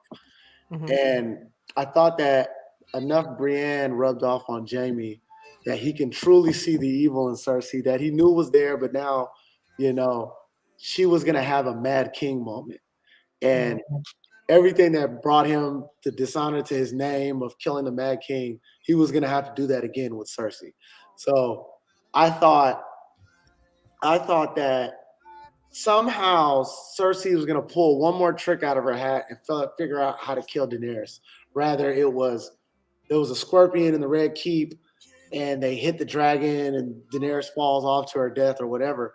She was going to lose the war, but be able to kill Daenerys, but still kind of look at the city like, yeah, but you guys all laid down your swords and was about to betray me. And that sparked Cersei's Mad King moment, where she's like, oh. And Jaime was going to have to kill her for that. And then because of that, Tyrion was going to end up becoming the king since he was Hand of the Queen when Daenerys died. Mm-hmm. And since Tyrion spent so much time saying, I would never be the king, I would never be, in power. Right, and he had going to go to be the king, Yeah, at least he hated the idea that he looked at it as impossible. He was going to become king. That's what I thought was going to happen, but ended up being Bran the Broken. Nobody wanted Bran the Broken. Like, what are we doing? No. Yeah, no, like I said, nobody agreed with the way that storyline ended. I thought that Bran would probably go into the trees and like be part of the trees. Turn into this, well, he's the one-eyed raven. That's the whole thing. Is that's why people were upset, because it's like, how is he the king? He's the one-eyed raven. Like, what are we doing, you guys? What are we doing? And then the whole thing of like the Unsullied was holding Jon Snow hostage, and then they're like, well, if he goes to the Night's Watch, we'll let him go. It's like, what? That's it? So you're gonna release him to his sister, who's Queen of the North, and his brother, who's king of the whole country, and just trust that he's gonna go to the Night's Watch. Right. Like, you know what I mean? I would let my brother go immediately. You don't have to go. They're gone. I know. They messed with his character so much, though, that he almost, like, everybody was traumatized. Like, they had this weird whole season about everybody being traumatized and, like, doing things that were out of character because they were traumatized. Right. I mean, that's an ending, I guess. Yeah, it was an ending. So trash. I don't even understand how they knew. Oh, well, John probably told them. He says the truth all the time. But I don't even know how they know he killed Daenerys, because the dragon took her and flew off. As soon as they came upstairs, I'd be like, hey, she just hopped on the dragon's back and left. I don't know where she's going. Yeah. Or being like, someone came in and stabbed her, and I don't know what happened. The dragon just took off with her. I don't know what. And then what they're bringing in that subplot of like Bran knowing everything. Mm-hmm. Why is it that if Bran knows everything, that's going on, he knows that he's a target, that Jon's a Targaryen and all that kind of whatnot? How come Bran couldn't tell Jon that Robb's last decree was that Jon was in the snow and that he was actually a Stark? Mm-hmm. You're talking about like how didn't he just, being the all-knowing guy, how he didn't just already know that? Yeah, because like remember that was Robb's last thing before he died at the Red Wedding was that Jon was no longer a Snow and that he was a part of House Stark. And that was like legitimized him for everything that he wanted to do, outside of the fact that he was actually a Targaryen. But I mean, still. No, because I think the way they just presented the Three-Eyed Raven is he knows everything if he knew to go look for that part of history. Mm-hmm. You know what I mean? Not just organically know it. Like, it was like he still had to go through the visions and look at what he wanted to look at, and you know what I mean? Mm-hmm. Almost like reading a book. Yeah. The ability to find out everything, but doesn't just know it all the time without he needed to know. And yet they wasted an entire scene on him being creepy and being like, yeah, by the way, I saw your really traumatizing wedding night. Yeah, it made no sense. That was just my explanation for that. I don't know. I was not happy about the ending of that show. I can't wait. I hope he publishes.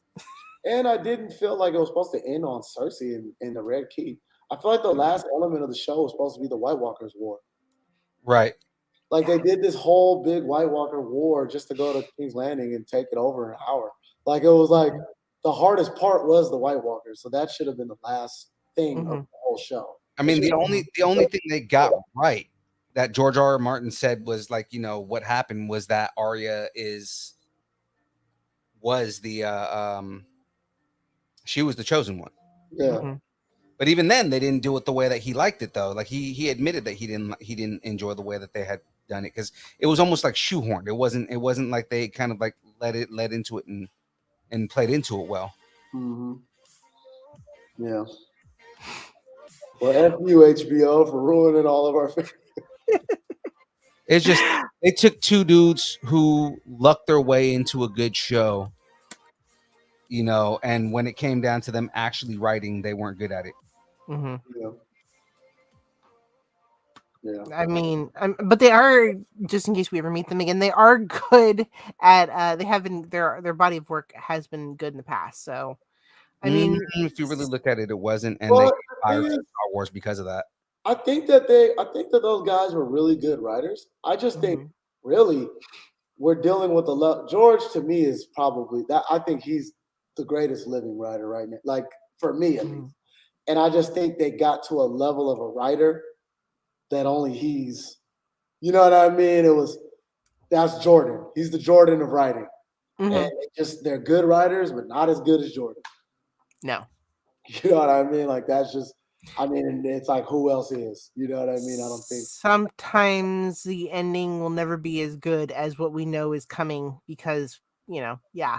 that's his baby. Going on in that show and in that story that only he's capable of doing it right. You know what I mean? Like, and I just think that's what it came down to. So, what else are you nerding out on? I'm a little curious. Right now? I mean, right now I'm on Book of Boba Fett. I'm on Peacemaker. Oh man, Peacemaker! I can't wait. Peacemaker. Book of Boba Fett sucked until it started being about the Mandalorian again. Oh yeah. You know what? I wasn't upset with it. Everybody's complaining about how much they didn't like it, and oh well, it made Boba Fett look like this and like I didn't have a problem with it. I really didn't. I hated it, man. I truly did. I felt like it just Boba Fett, for one, all of a sudden he's this kind, caring gangster. That's what he is, and I don't see how he is not going after Jedis with murderous intent.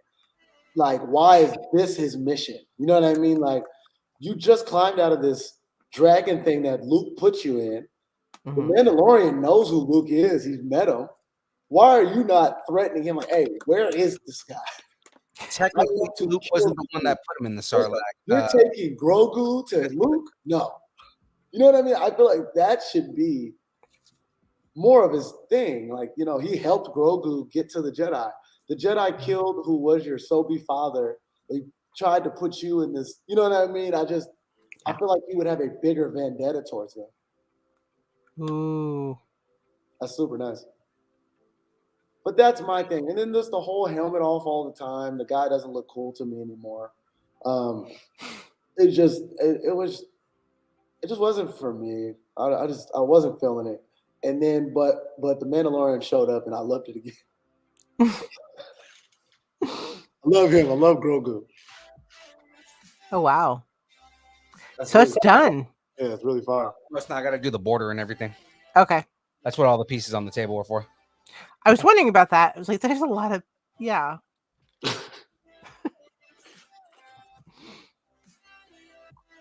So is it a completely orange border? No. It's a black border. Like so all the extra pieces, all the extra like small pieces are for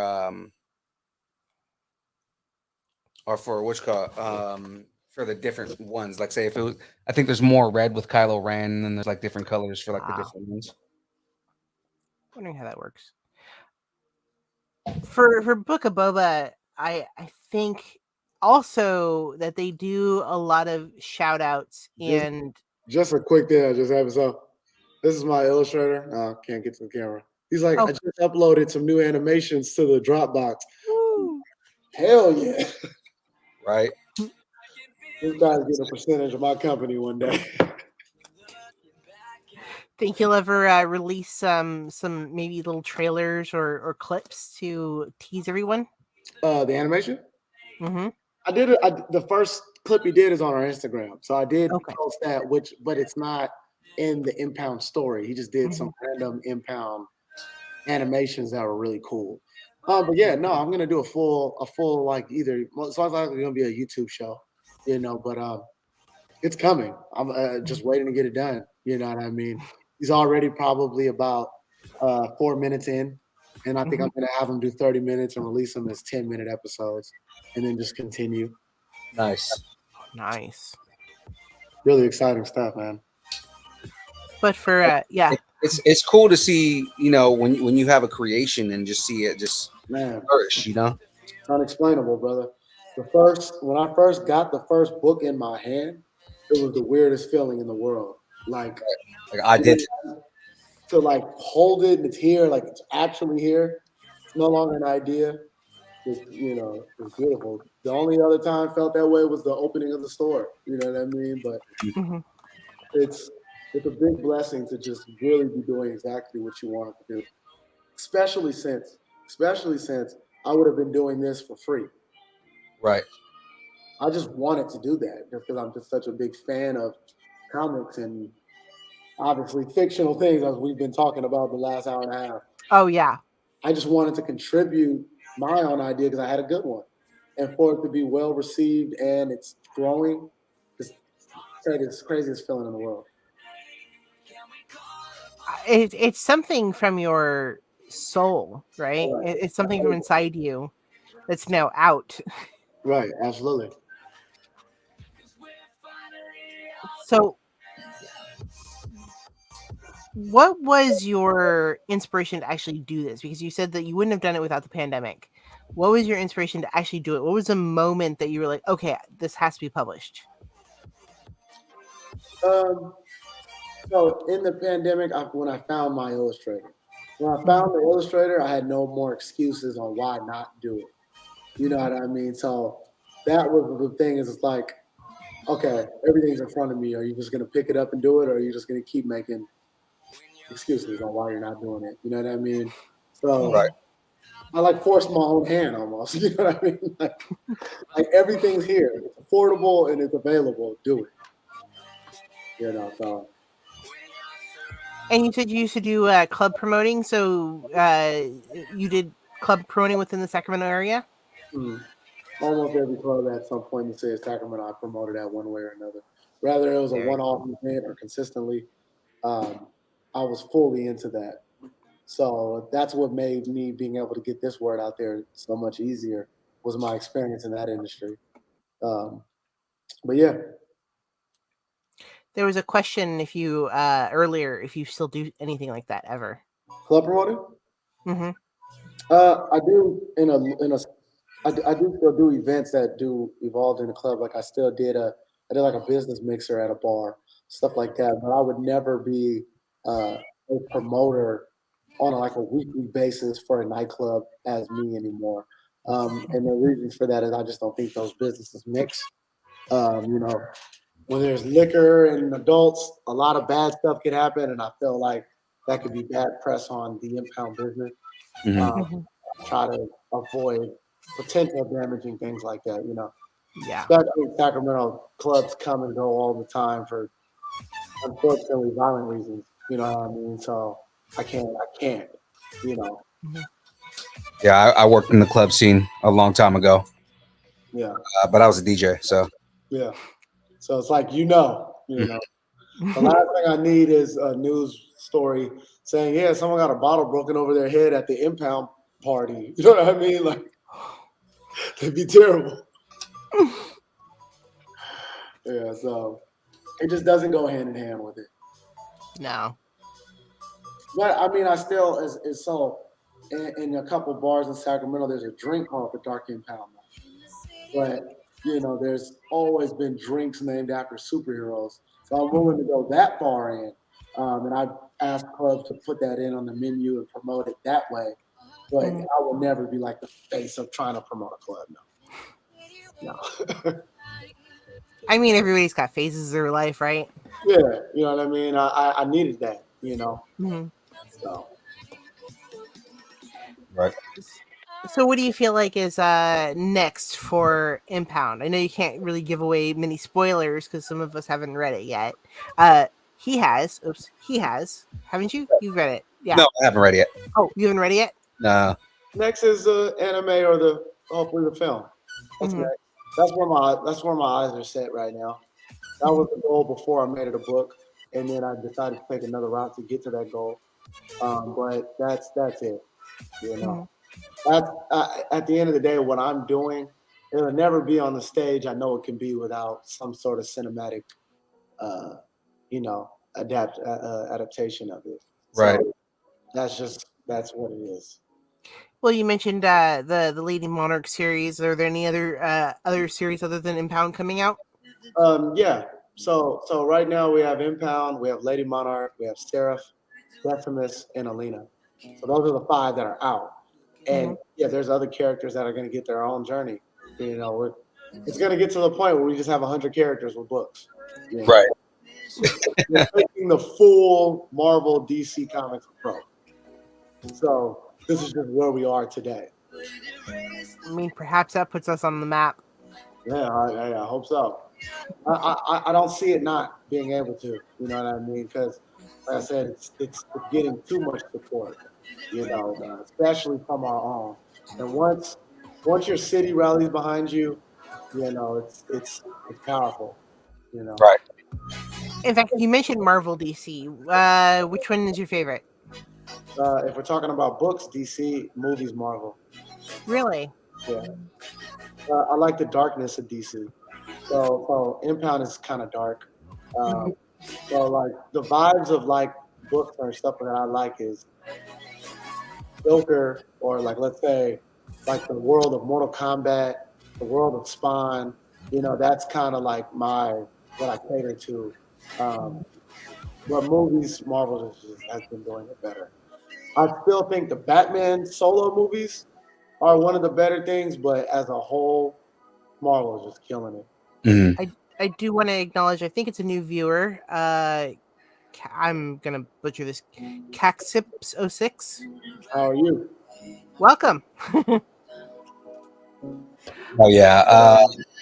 I agree because I feel like the writing has always been better story wise in DC Mhm. for when it comes to books. But Yeah. they've hit it out of the parks when it comes to the movies. Yeah, and it's well for me too. It's messed up because I feel like Marvel now it's starting to become more hit and miss than it was. It was more hit, and I think it's just because they had that 10-year plan up to Endgame, and they beautifully planned all of that out and worked on it for so long, and now it's kind of turning into like they're just putting out movies, still trying to continue, but I just think it's the process is moving faster now for them. Because I can't say I've loved everything since Endgame. I've enjoyed everything for the stories that they have and what they've done. Like, did you like Hawkeye the series? I loved Hawkeye. I thought it was good. Man, yeah, man. But I like, always read I read the Hawkeye comic book, so that's kind of why I like the it. character, but the series I didn't like. It was too goofy to me. Um, I loved Shang-Chi though. Oh yeah, Shang-Chi. Yeah, amazing. and then the Elementals, it was cool. I was hit or miss. I loved, and I think everyone liked the new Spider-Man movie. Mhm. But I didn't like Far From Home. Really? Mm-mm. I think I kind of enjoyed that movie. It felt back to the basics a Yeah, little bit for me. I just I don't like the villain, Mysterio.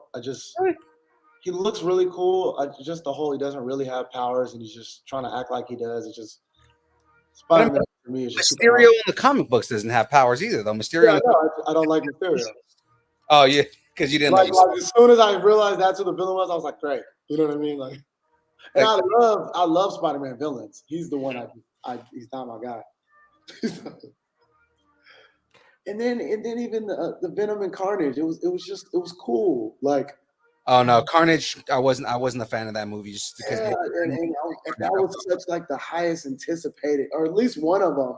You know, and I knew they weren't going to do Carnage right though, because Carnage is too violent of a character for a PG-13 movie. Yeah, yeah, and I love Venom and Carnage. I love them. Mm-hmm. Venom is probably my second favorite villain across the board. But my favorite is Joker. Yeah, love Joker. Joker's my favorite villain. My favorite Marvel villain is Apocalypse. So you can imagine how much I hated that movie. Hold on 1 second. Phil, maybe look at your messages as well.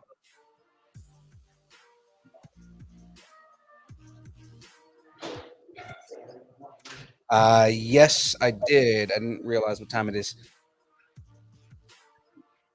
I haven't been keeping track of time because I've been building here. Back. Definitely. Just as we're starting to kind of wind down. Okay. I want to say thank you so much for joining us. And I definitely want to get your pluggables, because we can't wait to see you for your con. Yeah. And hopefully our viewers come and join us. You're going to be at the ballroom? Yeah, so at the Grand Ballroom on J Street, that's 1215 J Street, downtown Sacramento. You can get your tickets on comicversac.com, or if you go to our impoundcomics.com, it's also on there, where you can also find our books, merch, everything that we have in our store. Along with the biggest plug is the Impound movie trailer, February 28th, the day after. Hell yeah, I'm excited for that. We will be looking for that. Thank you. Where are we going to see that? It'll be on our YouTube channel, but the main purpose of it is the Kickstarter campaign. Okay. So it's go to impoundcomics.com. It will all be there. That's excellent. All right, man. Well, we want to thank you for coming on. Thank you. We got another guest that we're going to be bringing on here in a minute, but I mean, if you want to stick around, up to you, man. Yeah. We have the conversation. I'll stick around to watch. A friend of mine just walked in the store. No worries, man. I think you sounded suddenly busy. All right. Well, for sure, man. Thank you for coming on.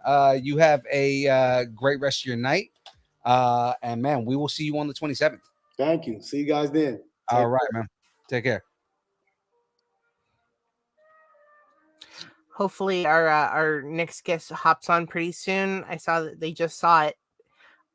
That is looking really good. I know. So I'm getting the borders done right now. Just I have all these other small pieces in the way. I'm actually going to move these real quick here so I can actually set it down.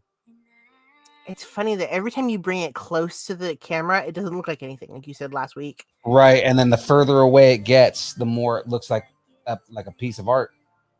Where do you think you're going to put it afterwards? I don't know. I'm hanging it somewhere. Probably going to hang it in here. Like right behind you? Possibly.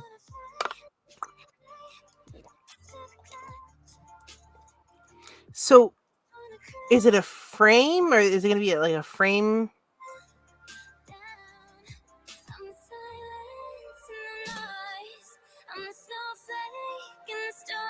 Oh, that's very cool. That is thick, too.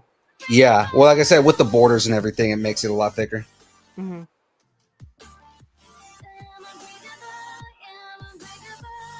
Hopefully our guest kind of hops on here soon. There we go. Oh, there we go. Well, do an intro? Hell yeah, I am going to do an intro. Ladies and gentlemen, as we know, we have a whole bunch of fun with various different organizations, and we have worked with this organization since the inception of our show, hell, since back in our Heart of the Heroes days. He has completely helped us with our show in many ways, to the point where Phoenix we met Phoenix through this gentleman here. And again, I am completely in love with his shop, and anytime I have a chance to promote it, I do. So, ladies and gentlemen, the one, the only, the impermeable Excala.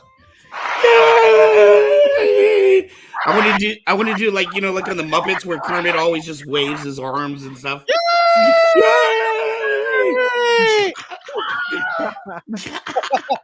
With the nice little Wilhelm in there. How you guys doing tonight? I'm doing great, man. How are you, Ark? Ark, I miss you.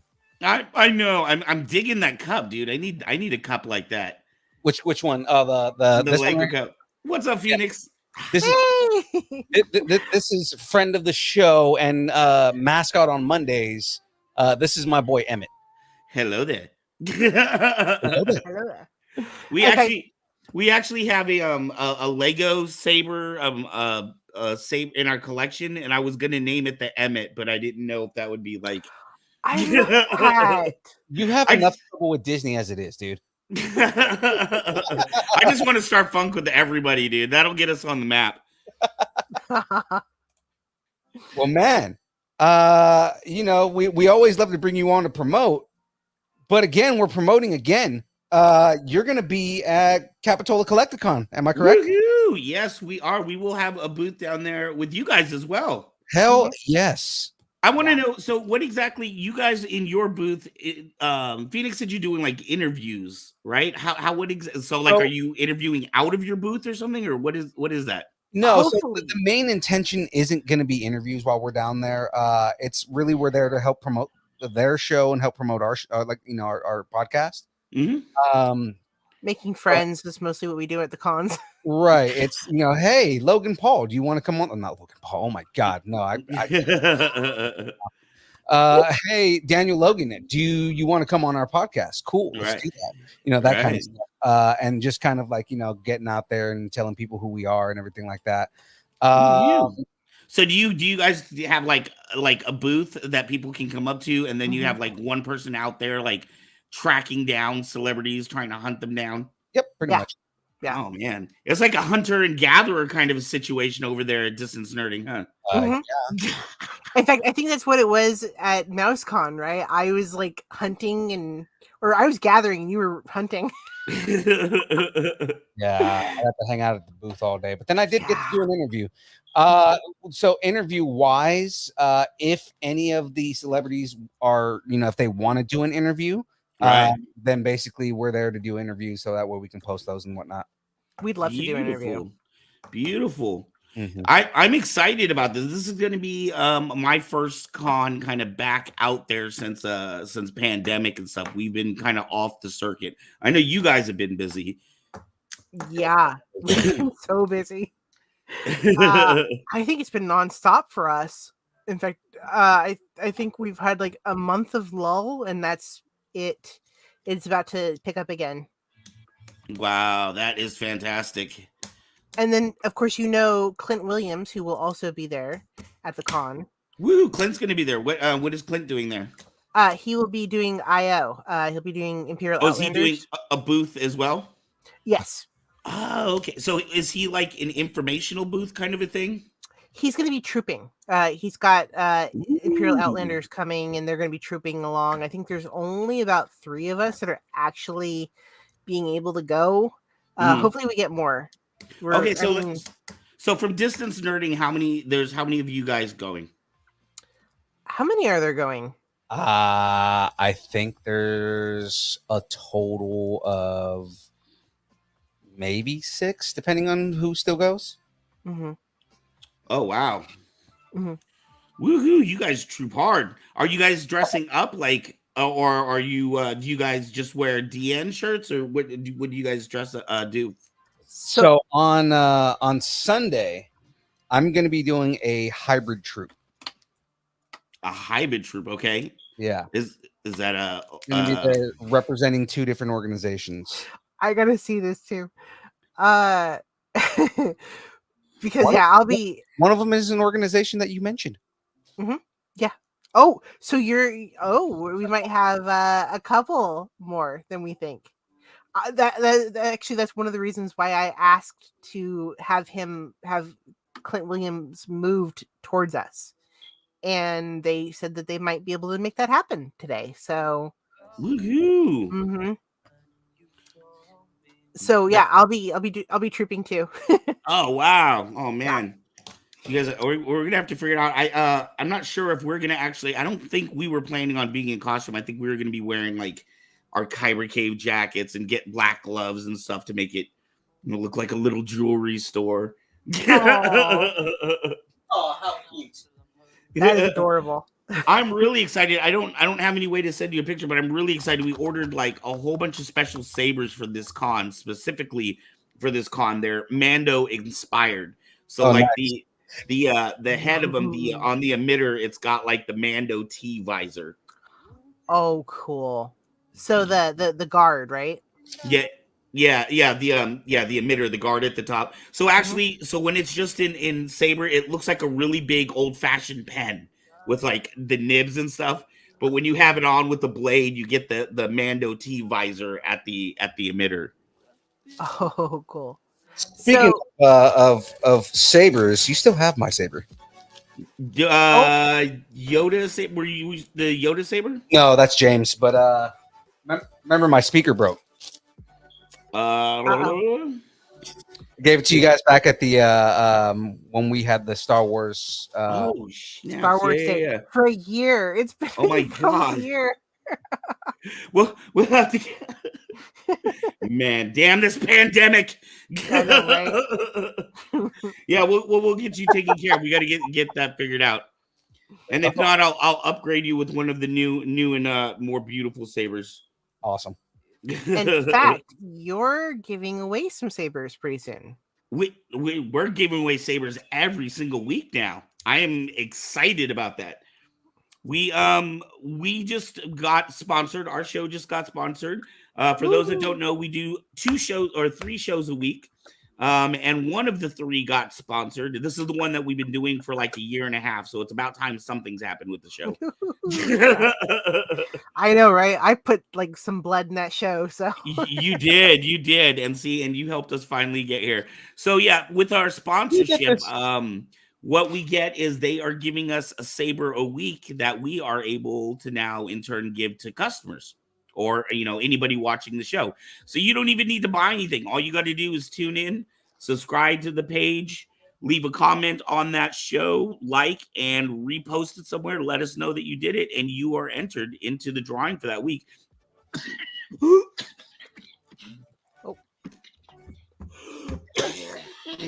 Oh, you all right? You all right? My goodness. Got so excited, I almost choked on my own spit there. I was gonna say, don't sorry about that. Come on, goddamn. I know the promotion is now over. The owner is dead. Yeah. Ezra took over. And in fact, he skipped out on you tonight a little bit. So I know a little bit. He's not here, so a lot of it. No, I know all these people with like real lives and romances and stuff. How dare he? I have a real life and a romance. My wife is in the next room. Right. I was going to say, thanks to our others that put up with our antics all the time. They're the real troopers there. Right. All right, but you're also like a grown adult. Oh, that's beautiful. That's absolutely amazing. All is finished. Woo! Real pretty, ain't it? It's gorgeous. Gosh, I love the blade of the saber next to his face. Yeah, I know. I thought that was cool too. So real quick, James, he in the chat, and he's throwing it out there specifically. He looked like the Ultimate Warrior. James is saying, give us the backstory on Kyber Cave. I know we've said it on the show before, but dude, for those of the people who are new here that aren't unfamiliar with Kyber Cave, let's tell them about Kyber Cave, man. Well, we've been around for June will be 4 years. We actually got started about 3.5 years ago. My son and I and we went up to an event in Sacramento called the world's largest lightsaber battle. It was like 300 people in the park. And I had never seen so many sabers in one place at one time, and not just like plastic Walmart toys. These were high quality sabers that you could actually fight with. And my son asked, could we do this back home in Fairfield? And I said, why not? It's nothing more than playing in the park, except for we had to have people to play in the park with. So we put out like 12 flyers, and based on that, like 30, 40 people showed up into the park. We did like a little lesson, and we just started some lightsaber battles. Then a month later, we had a tiny little storefront in Fairfield. We started with just selling other people's brands, and then we got into repairs, and then we got into build your own sabers. We just recently bought some CNC machines that set me back just a little bit financially, so I'm having to go back to sales. This is why we worked out a deal with TXQ sabers. So for right now, we are going to be exclusive with TX sabers. We're going to be promoting them, and they are heavily promoting us. We just have a very loving relationship with them. Very nice.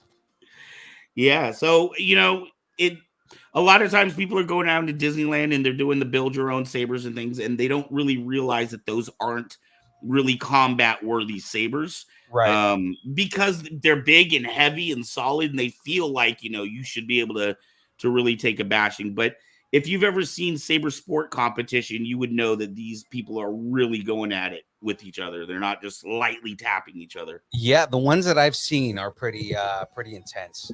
You can literally break bones, right? Because it's they're police grade ballistics, right? Exactly. Right. Exactly. Thomas Wong, I don't know if you want to start carrying one of those when you're on patrol. You probably actually hit somebody with a lightsaber. I mean, it's a glow stick. It's an expensive beat stick. I know. Thomas Wong is a cop, so that's what I'm saying. Can you imagine? You can put a short blade on there. Can you imagine a cop coming at you with a lightsaber? Down on the ground, I'd be terrified. Hey Thomas, do you think SFPD would would allow you to walk around with one of those? Because you get a baton, right? For patrol, instead. For the most part, SFPD uses the retractable metal ones, but I mean, still, I have seen some SFPD officers walking around with the old school Billy Club ones, wooden ones, right? So it's you could easily retrofit one of those and make it a lightsaber. And I'm serious. And can you imagine, dude, whooping on somebody's ass while flashing clashes going? You'd have the only beat stick that that is NeoPixel powered. You could have flames coming out while you're just beating the hell out of somebody. Imagine that on the news. The thing is, you could get your ass kicked and be like, oh, I'm not because I got hit with a lightsaber. I want to report for that, right? Oh man. We'd have to make an original sound font just for that one. Oh no. It would play Bad Boys. Oh god. It plays Bad Boys every time you Bad Boys. We're done with that. Moving on. But yeah, man. So are you guys going to be selling sabers at Capitola? We are going to be selling sabers. What I'm hoping to do, it's a 2-day event. So what I'm hoping to do is, just work the booth both days, but to get out during the festival and just get some pickup footage, some B-roll footage. And then I'm hoping that we can do an interview with Rob the Sunday after con, so that we'll have the footage from the con and then talk to him about his experiences and how it all happened and all that fun stuff. Yeah, man. If we had Rob on last week, and you play your cards right, you might get Daniel Logan in there too. Woohoo! Woohoo! Yeah. Is Daniel Logan a native to this area, or no? Well, Daniel Logan's from New Zealand, but I mean, he lives in LA though. Oh, okay. I was curious why you guys. Well, I mean, I understand why, but why you guys didn't say that you're both media and selling stuff, because you really are. Yeah, it's kind of weird because it's so weird for me to think about us as media, because we only started the webcast as a way to keep our names relevant during the pandemic. Because I remember you would hit me up every week, like, "Hey, how do I use this? How do I do that?" When you first started the show, and I remember when you approached me and James, and we're like, because we were producers at Hardly Heroes at the time, and you were like, "Oh, how do we do this?" Or "I see what you guys are doing. How do we do that?" You know, and everything. Right. I mean, like, oh my god, dude, our first shows were so janky too. Not that they're Hollywood quality right now, but and in fact, what's kind of crazy is our very first show, I was sitting in front of this door right here because it was during the pandemic. Right. I cut the anniversary episode, and I remember like looking like, oh, I recognize that door. Yeah, because I remember when it was just Arc. Who else was with you back then, man? It was me and Chris were the ones that started it.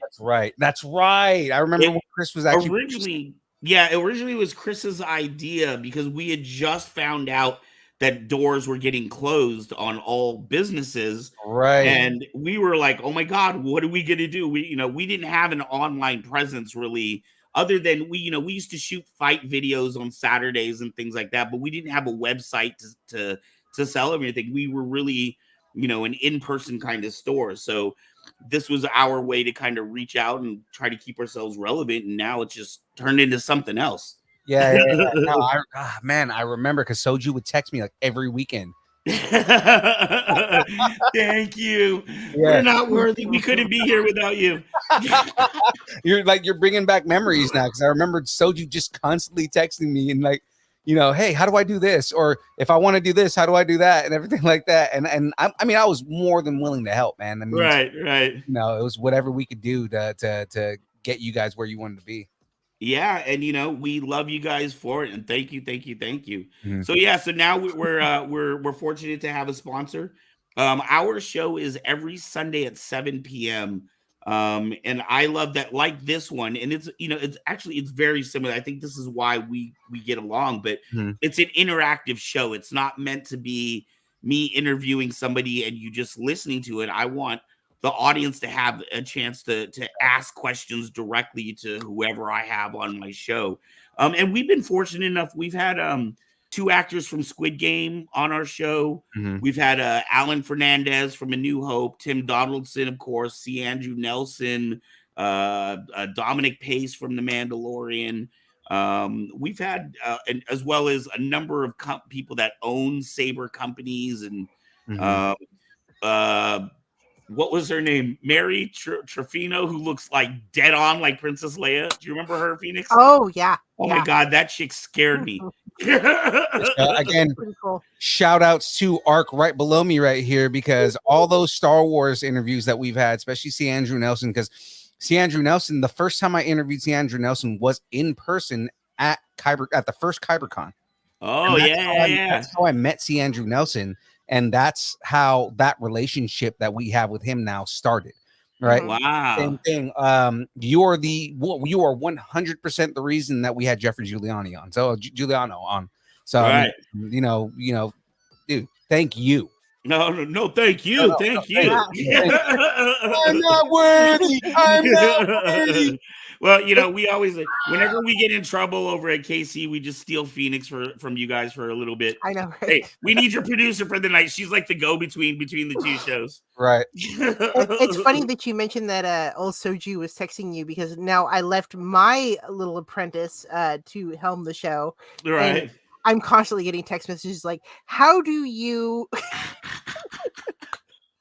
or look what I made. Right. But honestly, and I would have to say for Ezra, I mean, Ezra's 18 years old. He doesn't have a video background or anything like that. So I call him our resident DJ, because he always finds like the coolest beats to start the show off with. Straight up, the one that he put in the trailer for this week, I was like, that was pretty badass. Right. Yeah, it's not easy finding copyright free material that we can actually use, but actually the playlist that I use is a completely copyright free playlist. Right.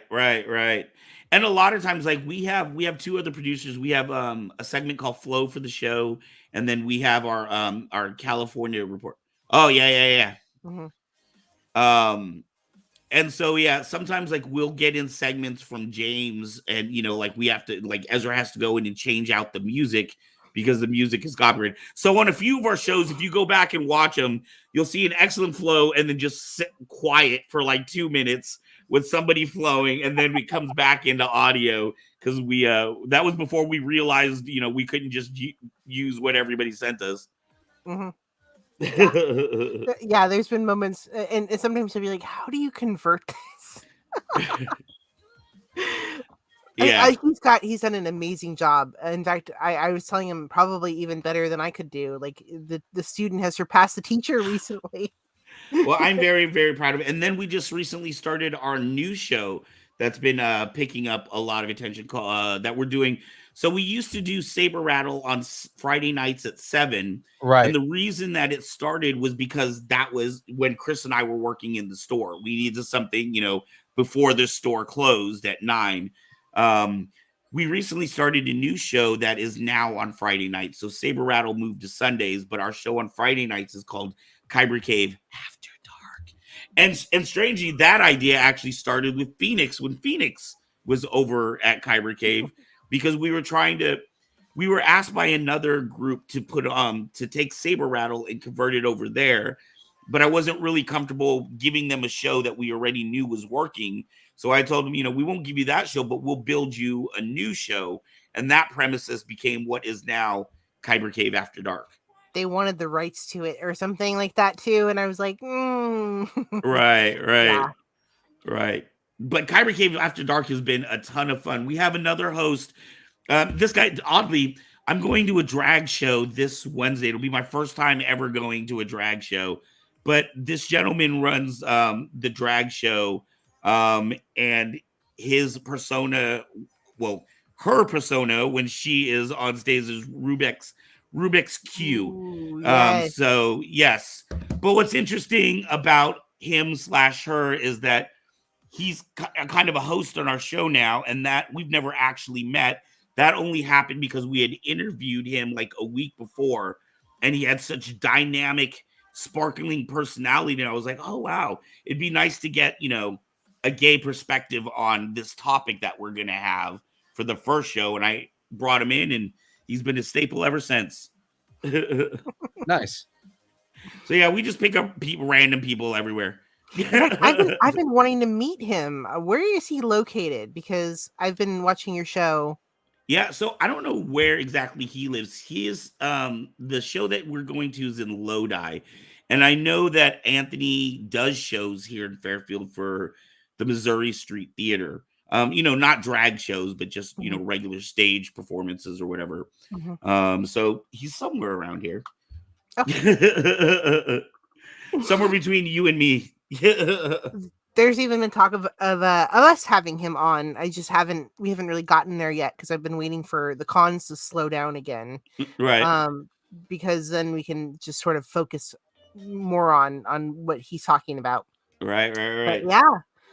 What is your guys' big plans for this year? You guys are like moving and expanding so much. Like I feel like I can't keep up with you guys. Oh God. Colossus Girl is gonna be like we're going crazy with Colossus Girl because we're gonna be doing interviews and we're getting booths and everything like that.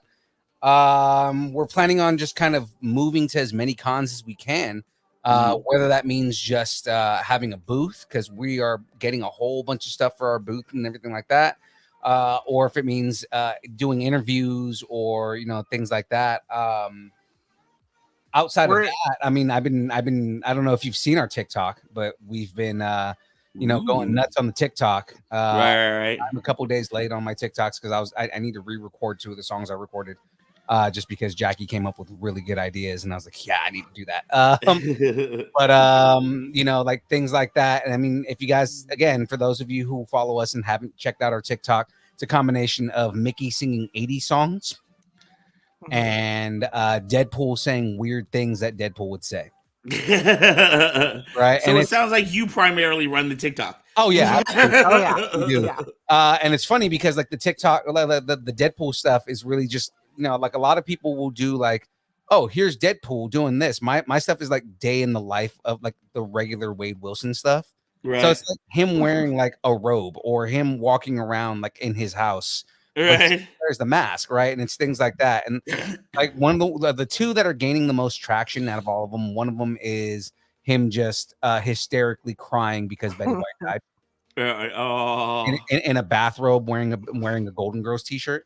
And then the other one is wearing said Golden Girls t-shirt, walking around my living room and just talking about what he looks like under the mask. Right. Hey, are you guys excited about of course it's just rumors, we won't know everything until May 6th, but are you excited about the rumor of Deadpool being in Doctor Strange? Yeah. So okay, that picture. Did you guys talk about that? No, we haven't yet. Because that's going to be on Wednesday if we talk about it, and that's like sorry. No, you're fine.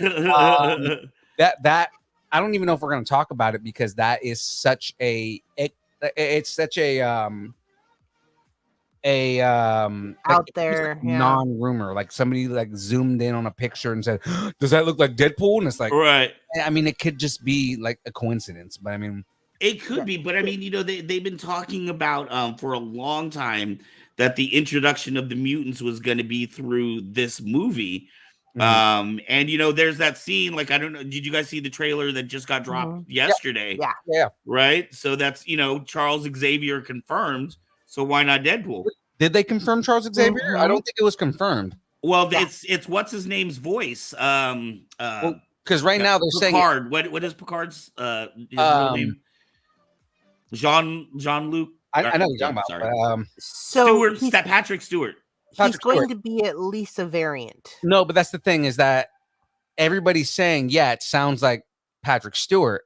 But the thing is there's no confirmation that it's Patrick Stewart. So we don't know that it's Patrick Stewart. It's not confirmed yet. Right? Just it sounds like Patrick Stewart. Oh man, that could happen. I think it's like 10% from being confirmed, dude. You had the 6 chairs sitting up there. That's obviously the Illuminati, a reference to the Illuminati, and then the bald head. You see it just kind of roll into the shot. It didn't step into the shot. It didn't walk into the shot. It rolled into the shot. Right where you see the side of the head, right where Patrick Stewart's line. Do you think it's a misdirect? And it easily could be because that's what Marvel does. But I mean, the other thing is that if you look at the shadows, the other person that it could be, or the other person on that line that could be there is Mr. Fantastic, is Reed Richards. Right. I mean, it's right now the actual rumor is that it's the Illuminati. Right. Right. Because they're also talking about introducing Namor in Wakanda Forever. Right. So, I mean, if they introduce Namor in this and he's already a part of the Illuminati in an alternate universe, right? This would also explain why you have an alternate version of Tony Stark. Right. Tony Stark was a part of the Illuminati, right? But Doctor Strange is also a part of the Illuminati. So I mean, it's kind of weird where they go with this and kind of seeing where they're going to go with it. Right now, and again, the other big thing is that you see the Ultron bots that are like the Sentry bots, leading them in, which are famously the guards for the Illuminati. So I mean, like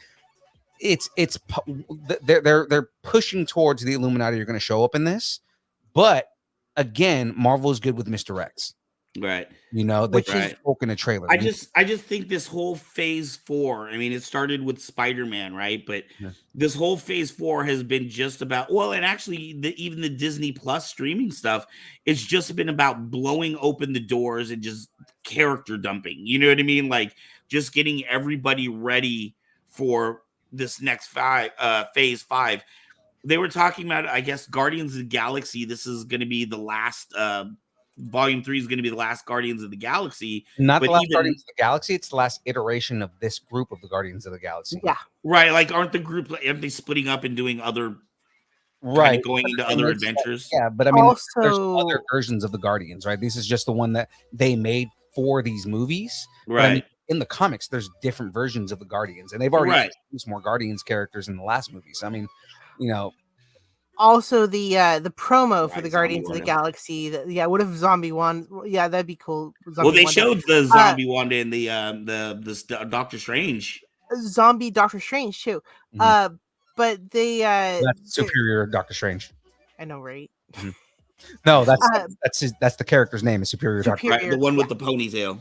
Right. It's the dark version of him. It's like he's like the ultimate version. Yeah, that we saw in What If. And what if?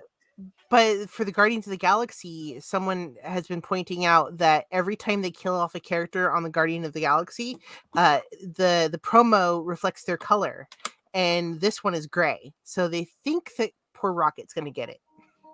Well, this one's supposed to be Rocket's backstory, isn't it? Yeah, Rocket's backstory is supposed to be in this next one. Oh wow! No, I know, right? Right. I'm just wondering, like, what the hell are they going to do with I Am Groot? The man has 3 words. How are you doing an entire series on a tree with 3 words? So I think it's going to be it's more something where, like, you know, it's appealing to kids. Especially because I think I Am Groot is going to be animated. So I mean, it's just going to be, it's just going to be something where they're appealing more to kids, and it's just like the adventures of teenage Groot. You know, because I mean, it's probably going to explain the time gap between Endgame and when they get to Guardians. Oh, because I'm sure he's going to be at least, you know, like adult Groot at this point, because he went from baby Groot to teenage Groot to, I'm sure he's going to be like an adult Groot again. Right. Maybe sometime we can have Arc on a download and just have all this going. Dude, there's just so much good stuff coming out right now. Like, I feel like it's making up for all the stuff we lost during the pandemic. Just so much is, and I feel like Marvel, you know, like every time you say like, oh, they, you know, you can't get any better, they're finding ways to top themselves.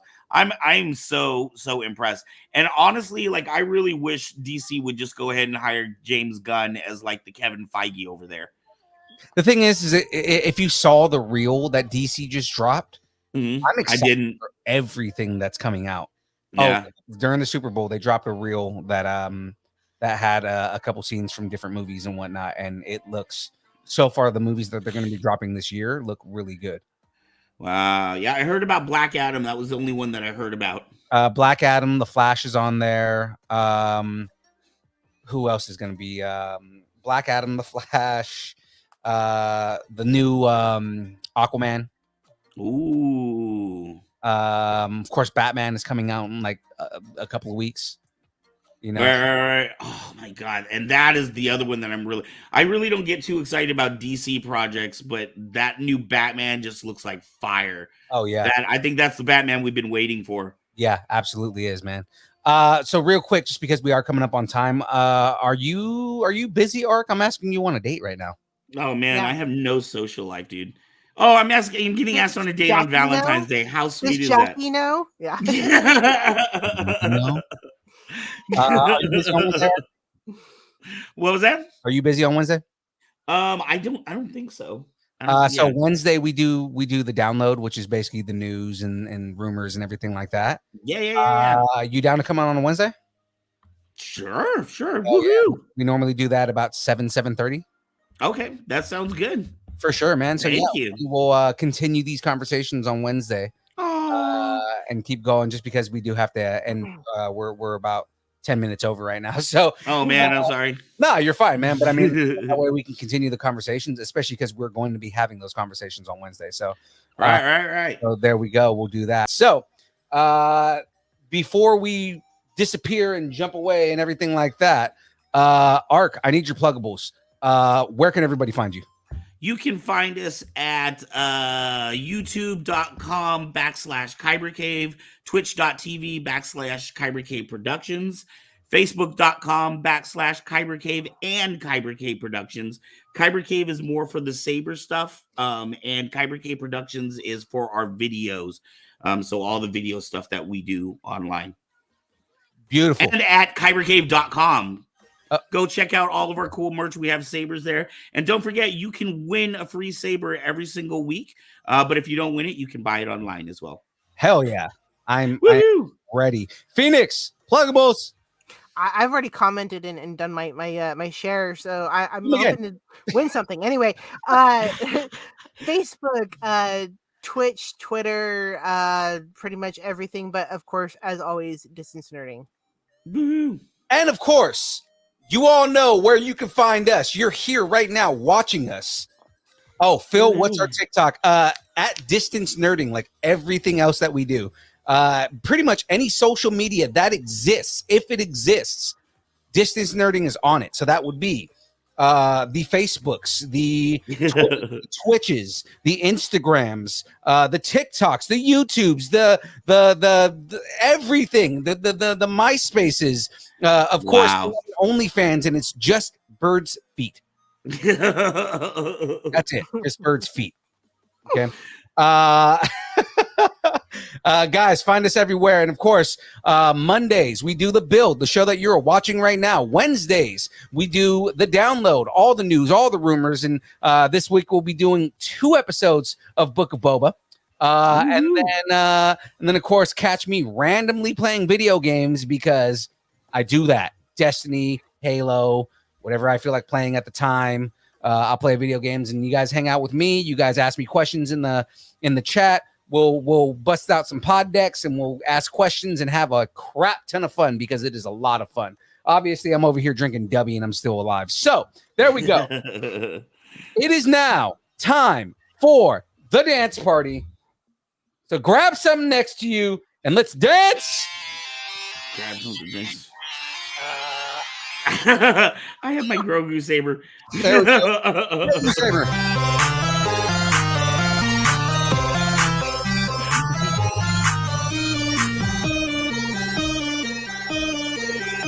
And Grogu. Distance nerding.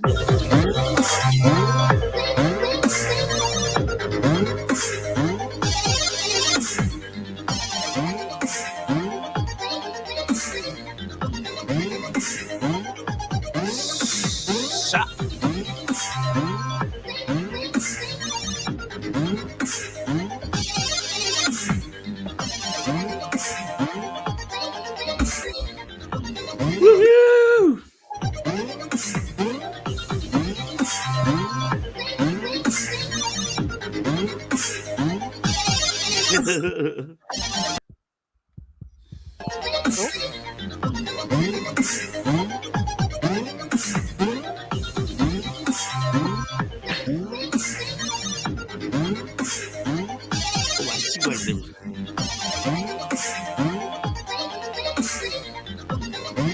See you next week, guys. Peace.